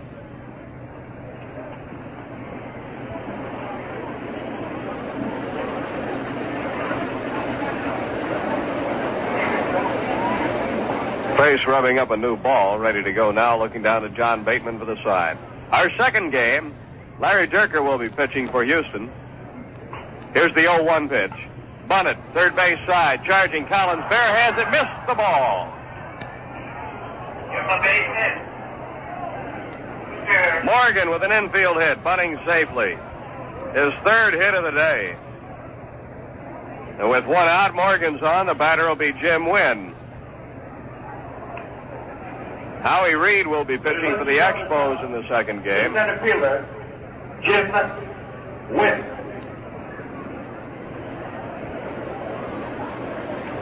Dierker is 13-8 on the year. Reed is 5-2.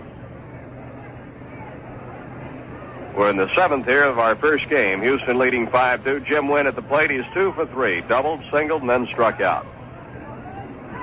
Takes a ball.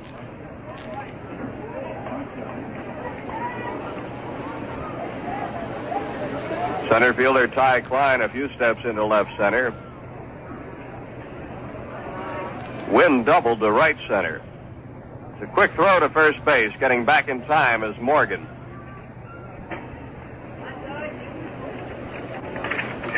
Morgan's steal in the third was his 25th. Pitch is low and outside. Ball 2. 2-0 to Jim Wynn. Ron Fairley has suffered a bruise just above the instep of his right ankle. He'll be all right. Here's the 2 up. Roy stepped off the rubber. He's getting set for the 2-0 to Wynn. The stretch again. Now he deals. It's cut on and popped up left side of the infield. Way up there. Kevin Collins, Bobby Wine. Wine makes the catch. It's 2 away. The batter will be Dennis Menke, the Houston shortstop. Menke struck out his first time up. Since then, he's gone 2 for 2. Got a base hit up the middle in the third, drove in a run. Got a base hit in the fifth and drove in a run. So he's 2 for 3 and a right-hand hitter. Chokes up a little bit on the bat. Houston's leading hitter having a great year. 29-year-old veteran. Morgan takes his lead. The pitch to Menke. Taken low and away. Ball 1.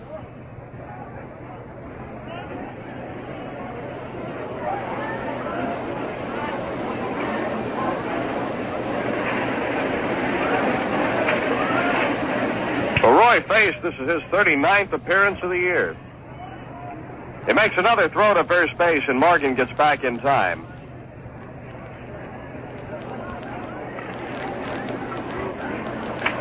Roy trying to get Menke. Again throws to first. Diving back in is Morgan. A great move by Face. Morgan just did get in there. He went back in on his belly.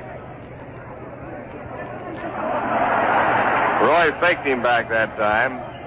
Gives Morgan a look. Here's the pitch way outside to Menke. Ball 2. 2-0 to Dennis Menke. So Morgan's getting a pretty good workout at second. But he's been through this before. And we'll see if he tries to go.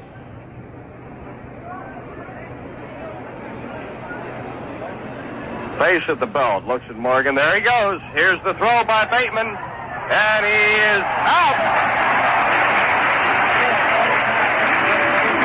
Bateman to Sutherland.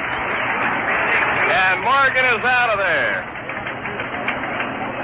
Menke left at the plate. No runs, 1 hit, no errors, nobody left at the end of 6.5. Houston 5, the Expos 2. On the out-of-town scoreboard, the Dodgers are leading St. Louis 4-0 in the bottom half of the 6th inning. Chicago and San Diego are tied 1-1, playing in the top half of the 5th. Atlanta leads New York 5-0 in the bottom half of the 6th inning. Cincinnati and Philadelphia, boy, they've got a high-scoring ball game going. 9-6 for Philadelphia over Cincinnati. playing in the 5th inning, and Lee May has just hit a 3-run homer. So add another 3 runs to that Cincinnati score. It's now 9-all. 9 Cincinnati, 9 Philadelphia, 9, playing in the 5th inning. Boy, a lot of runs, a scorekeeper's nightmare in that ball game. The Giants are leading Pittsburgh 3-1, top half of the 8th inning. Baltimore, Minnesota scoreless in the bottom half of the 2nd. Detroit leads Chicago 1-0 in the 5th inning. Cleveland leads Kansas City 1-0 in the 5th inning. Well, we've seen some sparkling play by John Bateman behind the plate for the Expos. He has thrown out 3 runners at second base. He has hit a home run. So John is having a good afternoon. But right now the Expos trail by 3 runs. It's 5-2 for Houston over Montreal as we go to the bottom half of the 7th inning and Ty Klein. Gary Geiger is taken over in left field for the Astros, replacing Sandy Valdespino. A defensive move made by Harry the Hat Walker. So the Astros came in here and they've been tough. They're leading 5-2 here. They've won the first 2 games of this series. They're just 2.5 games out of first place. They're shooting for their 8th straight victory. Now Ty Klein, Gary Sutherland, Rusty Staub will try to do something about it. First pitch to Ty is down low for a ball. Ty has been called out on strikes, flied to center, and grounded out to short. 0 for 3. Wilson deals a 1-0. Across the letters for a strike, 1-1.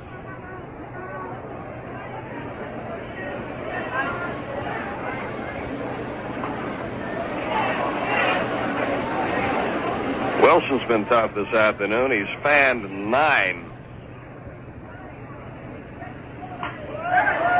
There's a ground ball to the first baseman. Blefary up with it. Steps on the bag, beating Klein. There's 1 away. 2, 4, 6. He's fanned 10. 10 strikeouts. The second baseman, Gary Sutherland, who's 1 for 3, will be the batter. Wilson holds the National League record for most strikeouts in a game, which is 18. He set it against Cincinnati on June 14th last year. The pitch to Gary. Swung on. A hard hit ball to the shortstop, Menke. He's up with it. The throw to first, and Sudds is out. First ball hitting. 2 away. Rusty Staub will be the batter. Rusty walked his first time up. the right fielder. Then struck out twice. Once in the 3rd and once in the 5th.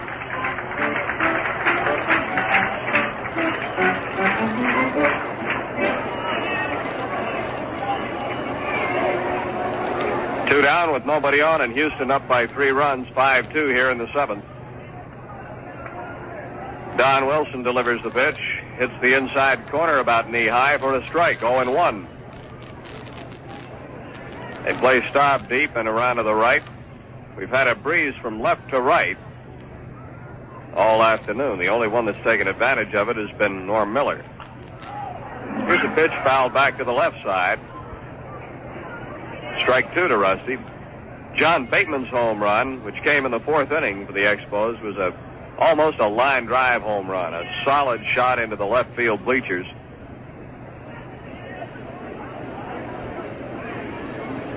Wilson with the 0-2 to stop. Low and away. 1 ball, 2 strikes. Dave, Cincinnati have scored 10 runs in the top half of the 5th inning. They lead Philadelphia by the score of 16-9. Next pitch to Rusty is fouled off to the right side of the plate on the ground. 1 ball, 2 strikes. Lee May and Pete Rose have hit 3-run homers for Cincinnati in the 5th inning. Accounting for 6 of those 10, huh? That's right. That's some hitting ball club.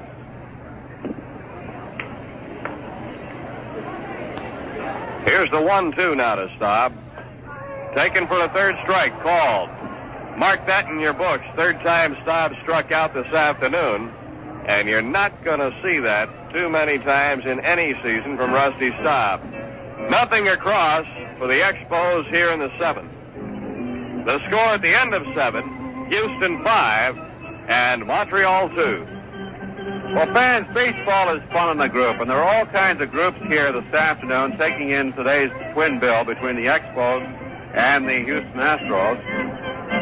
The Albany Social Club from Collinsville, Quebec is here. The YCAP camp from Montreal is also here. The Terrebonne Baseball Club, minor baseball league, is represented from Terrebonne, Quebec. Fairway Tours of Canada from Toronto have a large group here at Jarry Park this afternoon. The Colonial Coach Line Tour Group from Ottawa is here. And several other groups, including a group from Arnfire, Ontario. So, what we'd like to pass on to you, if you have not as yet formed a group to come to Montreal to see the Expos in action, why don't you do so? Guaranteed to have loads of fun here at Jarry Park. The man of contact is Mr. Roger Savard. Roger Savard, he's in charge of group sales at the Montreal Expo office. Well, we go now to the top half of the eighth inning. Houston leading by 3 runs, 5-2 over the Expos. The first man up for Houston, Dennis Menke. Menke's 2 for 3, has driven in 2 runs. He was left at the plate when Morgan was thrown out attempting to steal in the 7th.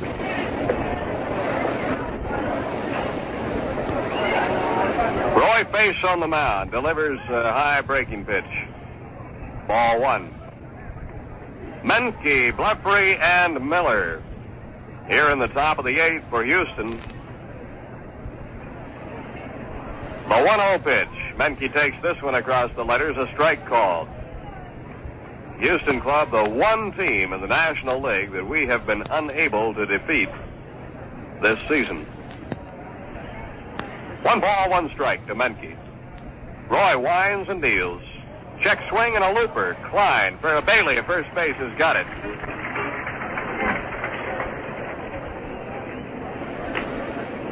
Bob Bailey's playing at first. Gary Sutherland at second. Bobby White at short and Kevin Collins at third. Here's Kurt Blefary. Blefary's 0 for 3. Flied to right, lined out to left, and struck out in the 5th. Roy facing him for the first time.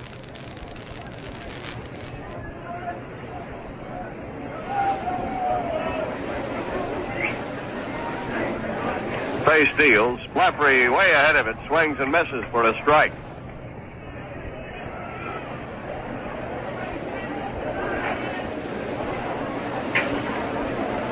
You get your timing thrown off like that too often, you're going to have back trouble. Here is a hard hit ball to right field. It's going to clear the wall and bounce off the scoreboard. That's a home run for Kurt Blefary. That might have glanced off the scoreboard and gone over to the swimming pool.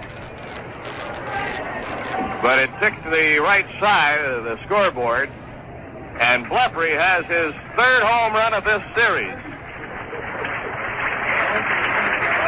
Dave, I saw a youngster over in the pool actually run over and get the ball. So as you said, it hit over that fence in right field and took a bounce. How it bounced over to the pool, I don't know. But I saw a youngster run right across in front of a crowd of people, pick up the ball, and head back. That is Blefary's 8th home run of the year. So all of the Expos pitchers, all of them, all 3 that have worked today, have been scored on. Bill Stoneman, the starter, gave up 4 runs. Jaster gave up a run. Now Face gives up a run on this home run to Blefary. Norm Miller is 2 for 3 and hit a homer in the 4th. Let the first one go for a ball. Swung and missed the next pitch from Roy Face for a strike. 1 ball, 1 strike. There's 1 out and nobody on. The 1-1. It's down low, ball 2, 2-1. Well, Brett Blefary has really come on strong since the 1st of July. Starting to hit that long ball for the Astros. Here's a foul back into the boxes behind home plate. Count is 2-2 to Norm Miller.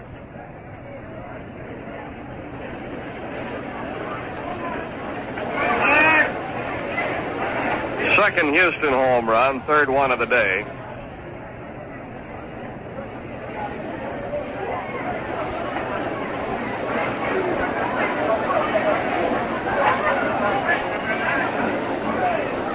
Here's the 2-2 pitch. Check swing. It's low and inside. Trying to hold up John Bateman, asking the plate umpire Al Barlick to check with the third base umpire Andy Olson about that check swing. But it's a ball. 3-2 the count. on Norm Miller. The pitch swung on. High fly ball, shallow right center. Coming fast is Klein. He's got it. Center fielder Ty Klein takes care of that. Miller is out of there, and the batter will be John Edwards. The catcher, John. Edwards is 2 for 3. Struck out in the second, got a base hit in the fourth, tripled in the sixth.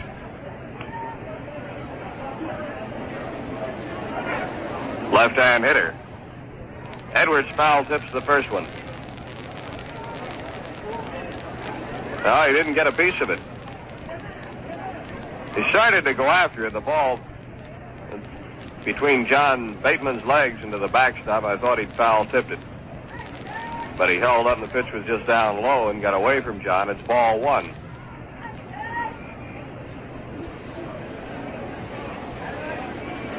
With 2 outs, there's nobody on base. Here's the pitch. Edwards swings and misses, strike 1. Houston leading 6-2 here in the 8th.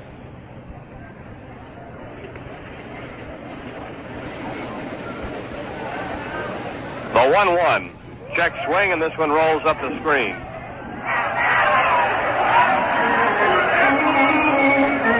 One ball, 2 strikes.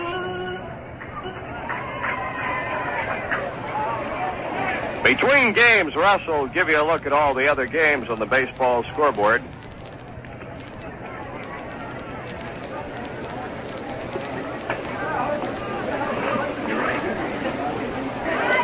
One and 2, the count on Edwards. Here's the pitch. Swung on, line drive, right field, stop back, can't get it, home run. That makes it 7-2. Base has given up 3 hits, 2 of them home runs. One to Blefary and now one to John Edwards here.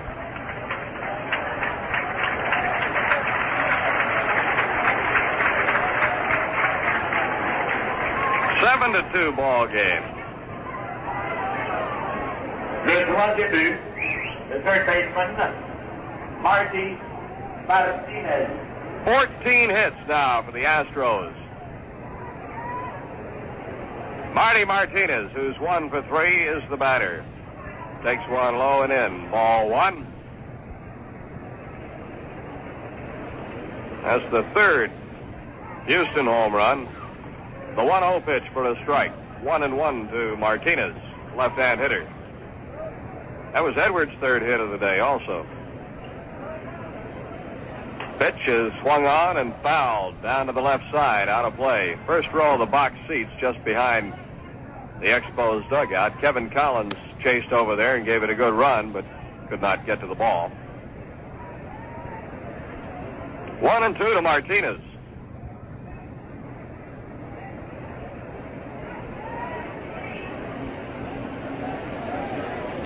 The pitch. Swung on and looped out into shallow left field. Wynn going back. Mac Jones coming in. He can't get to it. That'll be a hit for Martinez. Mac Jones came fast and as hard as he could. The ball just out of his reach. He gave it a good try. Martinez's second hit. Fourth hit off Roy Face. The pitcher, John. The 15th hit for Houston, and Don Wilson, the pitcher, will be the batter. Wilson has struck out 3 times. Martinez at first. The pitch. Wilson fouls this one, rolling up the screen. Strike 1.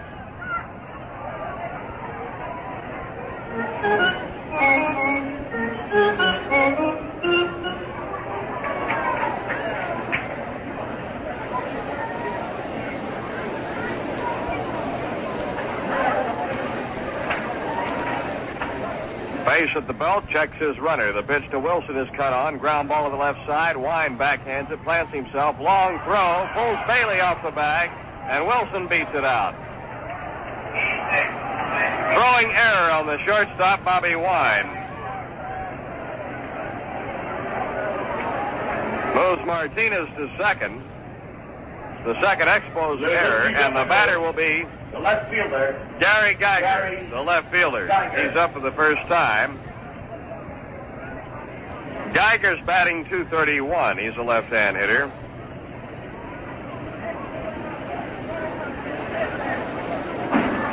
Face deals. Geiger takes a strike, 0-1. 7-2, Houston in this first one.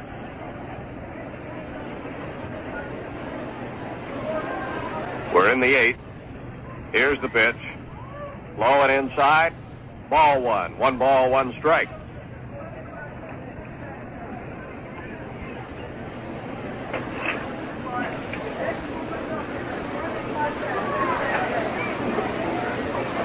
The stretch and the pitch. It's high and outside. Ball 2. 2-1. Houston came into this game just a half game behind Los Angeles. Of course, Los Angeles involved in that ball game at St. Louis today.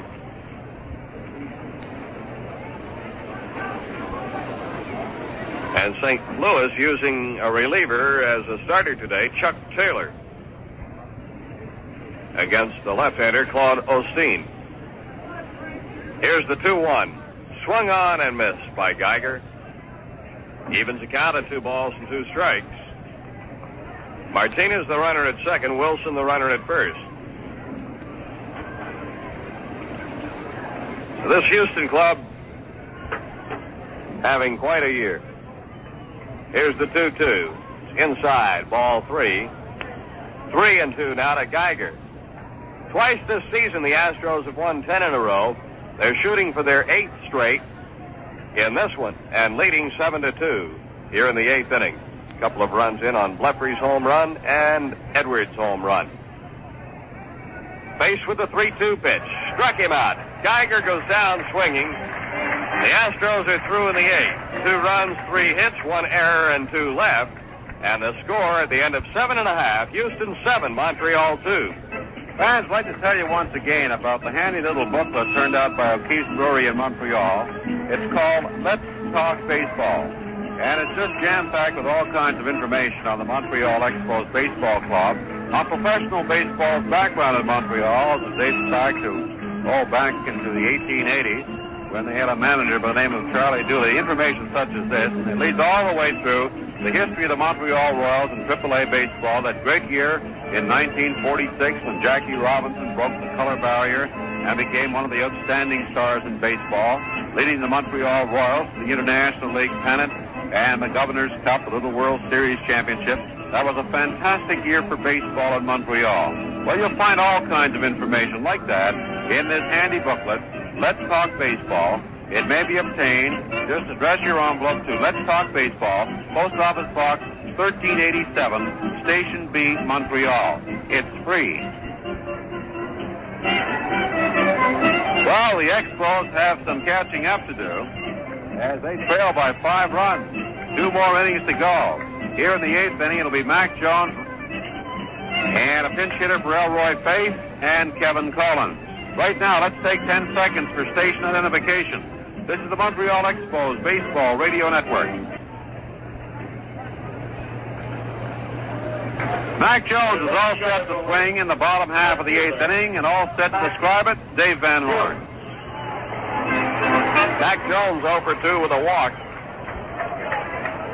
Then we'll have Ron Fairley was scheduled. He's been taken out of the ball game.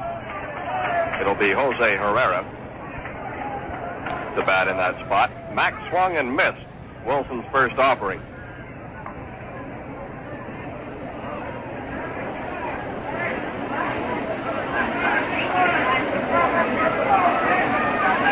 Wilson delivers, and a strike on Mac, 0-2.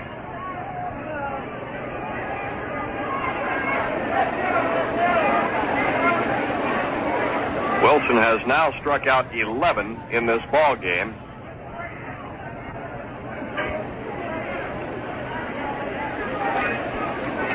Seven short of the record. The pitch, fouled, back behind the plate. Still 0-2.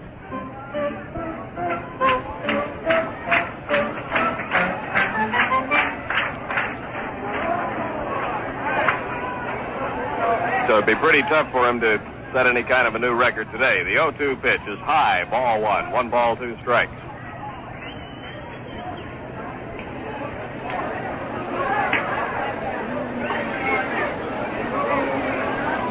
It would be possible for him to do so, but highly improbable. The 1-2 to Mack. Fouled back into the screen.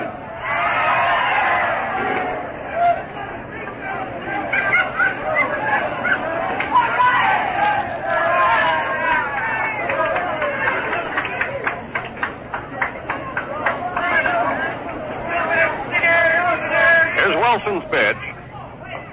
Struck him out. Mack goes down swinging. Strikeout number 12 for Don Wilson. May your attention, please. That'll bring Jose Herrera to the plate. Number 38, Jose Herrera.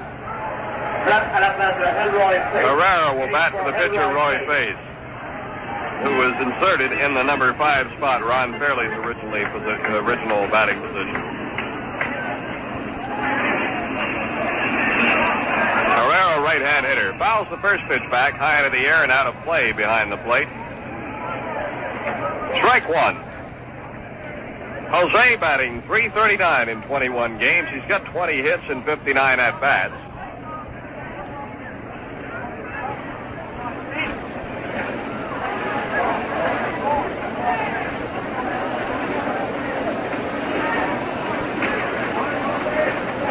Here's the 0-1 pitch to Herrera. Fouled high into the air, back to the right side. 0-2. One of our listeners had mentioned that thought maybe Bob Gibson had the strikeout record last year, but it's not. It's this man out on the mound here, Don Wilson.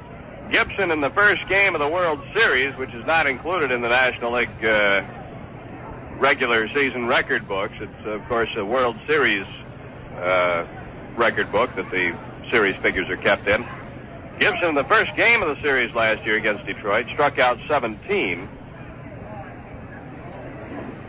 Pitch is high and away from Jose. Ball one. 1 ball, 2 strikes. But Don Wilson fanned 18 Cincinnati Reds on July 14th last year.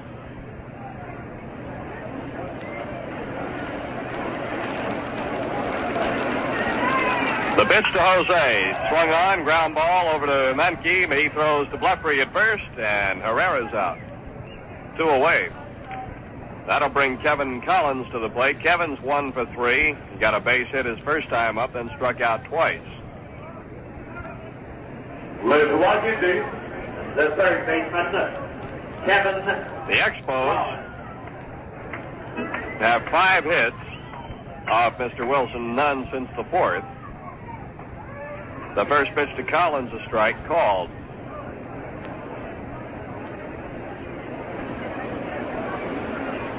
The only extra base hit among the 5, Bateman's home run in the 4th.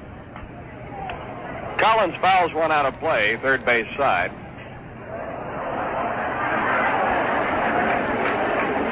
Oh, 2 to Kevin. In our second game, Howie Reed, former Astro, will be going against Larry Dierker. Swing and a high pop-up, left side of the infield. Menke coming in. Now the third baseman, Martinez, makes the catch. And that's it. The Expos are down 1-2-3 with nothing across. And at the end of 8 innings here at Jarry Park, it's Houston 7, Montreal 2. And you want to know an ideal way to spend a day in Montreal? Well, this is meant for people, especially outside the Montreal area, living along the Expo Baseball Network. An ideal way would be to head to Montreal early, spend the day down at Man in His World, a great international exhibition being held for the 3rd straight year. Of course, it was Expo 67 in its opening year, Man in His World last year, and Man in His World again this year. It's just loaded with all kinds of new entertainment, 800 acres of wonders, 75 pavilions, restaurants, beer gardens, fun and entertainment unlimited. All right. So you come to Montreal and spend the day at Man in His World. Pick out a fine eating place in old Montreal. enjoy a fine meal, and then head out to Jerry Park to see the Expos in action against the National League. And tomorrow night, we'll see one of the great teams, the Atlanta Braves, leaders of the Western Division, right here against our Expos at Jerry Park. Dick Raditz is now pitching for the Expos, coming on to pitch to Houston in the top half of the ninth inning. Raditz on the hill for the Expos. And the first man he'll face will be second baseman Joe Morgan, followed by Jimmy Wynn and Dennis Menke. Roy Bass went 2 innings, gave up 2 runs, 4 hits, struck out 1. And now Dick Raditz to pitch the ninth here. He'll face Morgan, Wynn, and Menke. The second baseman. And Morgan's been something else today. He's 3 for 3 with a walk, has scored 2 runs, has a stolen base, having a perfect afternoon so far. The pitch to Morgan is swung on. Here's a line drive caught by Gary Sutherland. Sutherland timed his leap perfectly right on the edge of the grass and brought it down to get Morgan out for the first time. Jim Wynn, who's 2 for 4, will be the batter. Right-hand hitter, and then Menke.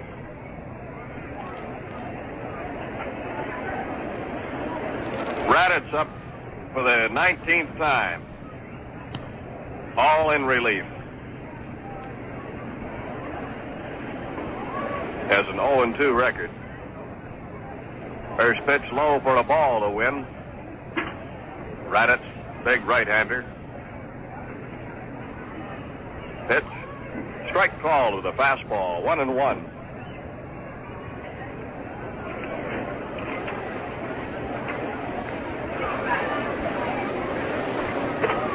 Here's the pitch. Inside, ball 2. 2-1.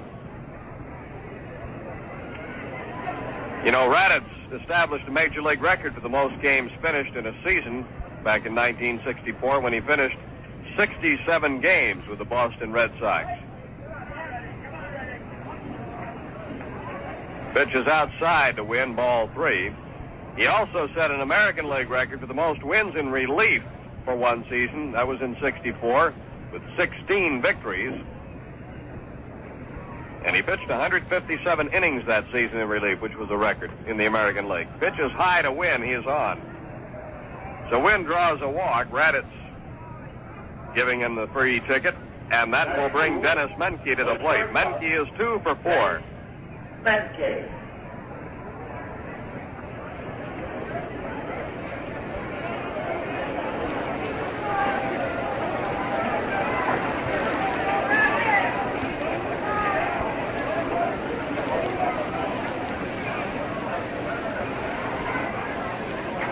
The pitch to Menke. Fouled out of play to our right. 0-1. There's one out. Win at first. Infield at double play depth. Houston leading 7-2 here in the ninth.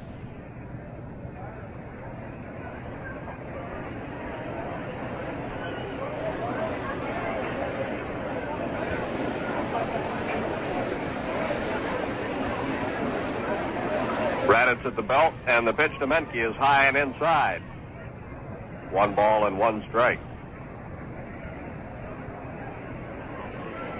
Menke got his hits off the Expos starter, Bill Stroman. Got a base hit in the third and 1 in the fifth, each time driving in a run.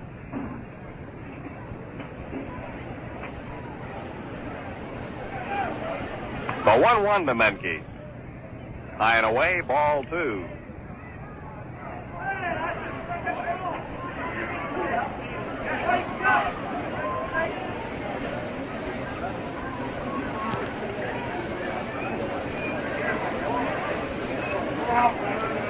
Wynn taking his lead from first base. There he goes. Pitch is swung on. Fly ball right field. Stop coming in. He's got it. He's going to rifle to first base, but Wynn gets back ahead of the throw. Just did get back. Nice throw by Rusty Staub as Menke flies out to right. 2 away, the batter will be Kurt Blefary, who in his last trip to the plate slammed a home run to right field that just tipped the top right corner of the scoreboard and went over into the swimming pool here in Jarry Park.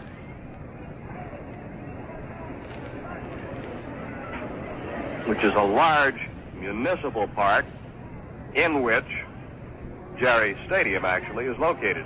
Here's a bouncing ball to the right side. Sutherland deep, up with it, throws to first base. That's all for Blefary. And Houston's through in the ninth. No runs, no hits, no errors, and 1 left. The score, the end of 8.5, Houston 7, Expos 2. Well, the Expos will really have to come on like gangbusters to tie up this ball game as they trail by 5 runs going into the bottom half of the 9th inning. And we'll be looking at the bottom third of the Expo order. John Bateman. Big John has had a home run in this ball game. One of the 5 hits picked up by the Expos off Don Wilson, who has been real stingy this afternoon. Bateman will be followed by Bobby Wynn and Bob Bailey. Then we'll go to the top of the order if the Expos can get anything going and at least pass the first 3 batters. This has been a tremendous ball game turned in by Don Wilson. He has struck out 12 men in the game this afternoon. This is one of the finest pitching performances we have seen this year here at Jarry Park in Montreal. Always in control, and Wilson has never been in trouble this afternoon. He's been in complete control all afternoon. He had a couple of runners in first and third in the 3rd inning, but he struck out Kevin Collins to get out of the jam. So here we go.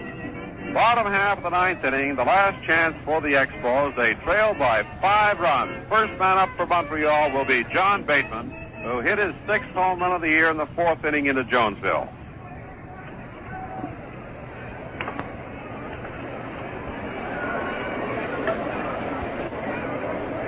Well, Wilson has been super this afternoon. John Bateman.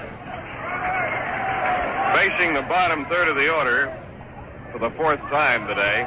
Wilson's given up 2 hits in that bottom third of the order. Bateman's home run and Wine's infield hit. John takes a strike from Wilson. 0-1. Pitch got on. Base hit center field. Bateman's 2nd hit of the day. Hit number 6 for the Expos. So they're not going to roll over and die here. Ron Brand is going to pinch hit for Bobby Wynn. Number 11, Ron Brand.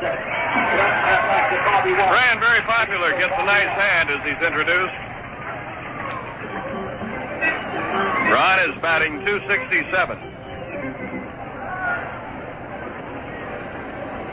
Got a note here from Ron, too, that I want to read in a moment. Here's the pitch. It's cut on. And a high pop-up down the right field line. Miller coming over fast. Foul territory. He makes the catch. So Brand is out. Fouling out.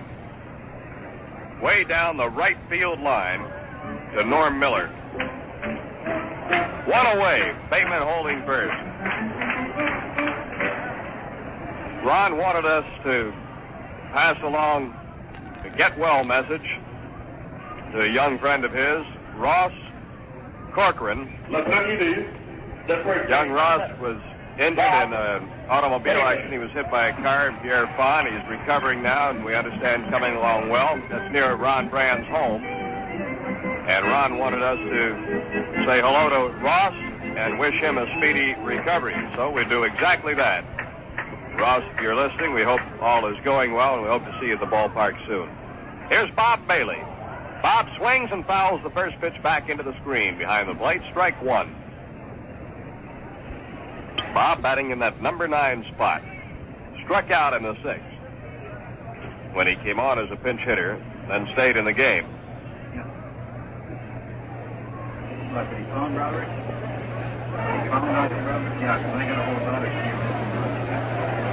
One out and 1 on.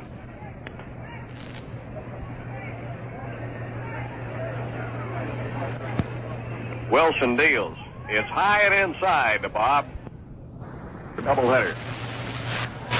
Houston leading 7-2 here in the 9th. The pitch to Bailey. Swung on. This ball slammed out into center field. A base hit for Bob. John Bateman holds up at second base. Bailey's on. Seventh hit for the Expos. And we go to the top of the order. Ty Klein will be the batter. Gary Sutherland moving into the on-deck circle. Klein is due. Ty is 0 for 4. Called out on strikes, flied out, and grounded out twice. Wilson looks at his lead runner, Bateman. The pitch to Ty is outside, ball 1. We've got activity in the Houston bullpen.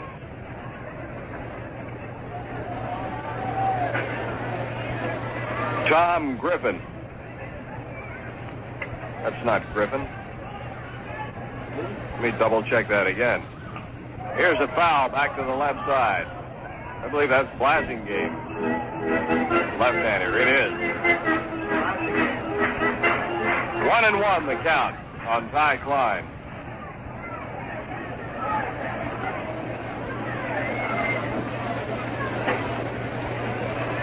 Runners are at first and second. The pitch to Ty. Swing and a foul tip at the plate. That's off Klein's ankle.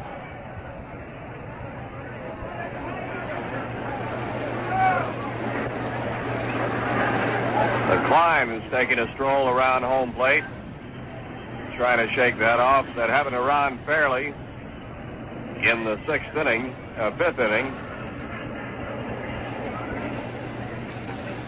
And Ron suffered a bruise just above instep on his right foot.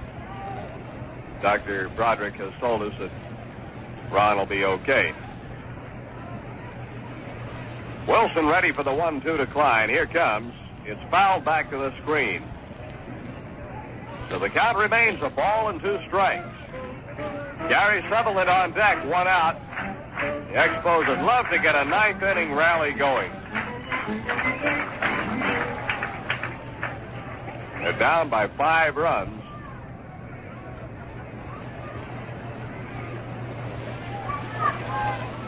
Good crowd here today. The 1-2 from Wilson. Look out, a little tight. Ty leaning back. Evens the count at 2 balls and 2 strikes. See, the fans are playing guess the attendance again today, aren't they? We'll have that to talk about a little bit later on, the second game. Pitches high. Ball 3. 3-2 to Ty Klein.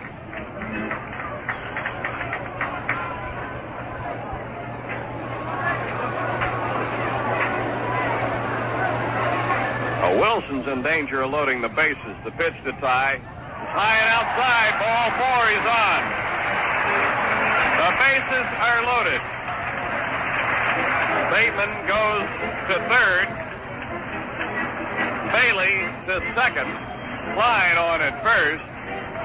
And Harry Walker, I couldn't see who came out. Was it Harry? No, it was, nobody's come out. Now, coming out of the dugout is Jim Owens, the Houston pitching coach. Owens is out to the mound to talk to Don Wilson. Blefary is over there along with Joe Morgan and the catcher, John Edwards.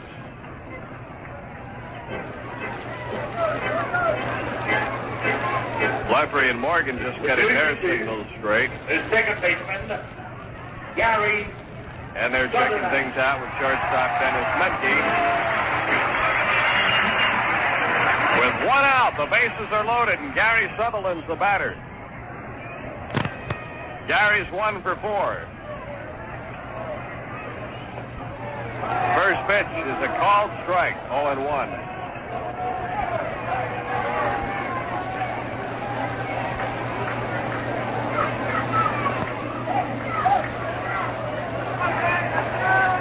Wilson rocks into motion. His pitch to Gary, swung on and missed. For strike 2. He tried to hold up and went around.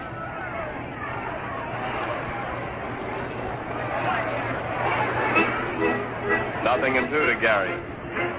Rusty Staub is on deck.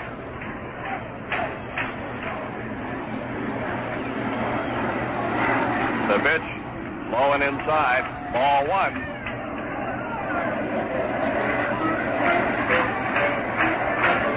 Bateman at third, Bailey at second, Klein, the runner at first. They're loaded here with only one out in the ninth. The pitch to Gary. Swung on and fouled. Bounced off to the left side behind the plate. Still 1-2. And what a beautiful afternoon it's been here in Montreal for this doubleheader. This is the first game. Howie Reed and Larry Dierker will face off in the second game.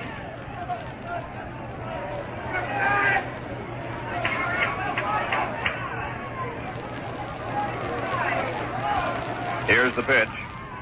Gary swings and hits one foul out of play, way down to the right. Still 1-2.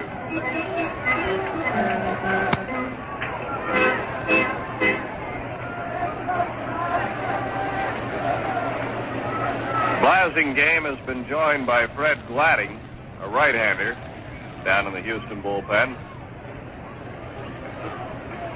Here's Wilson's pitch.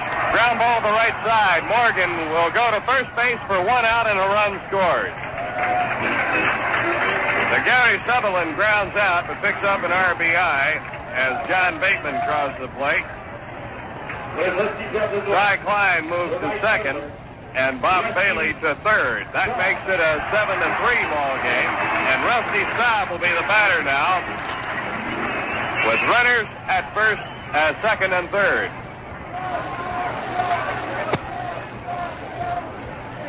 Wilson deals. Staub fouls it back to the screen. Strike one. There's two outs.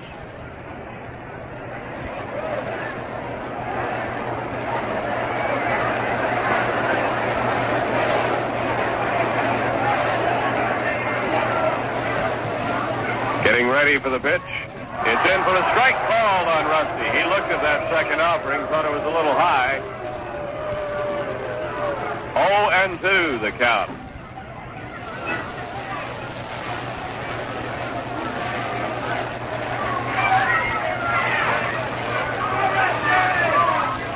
Here it comes. It's fouled back, out of play behind the plate. Coming back onto the screen.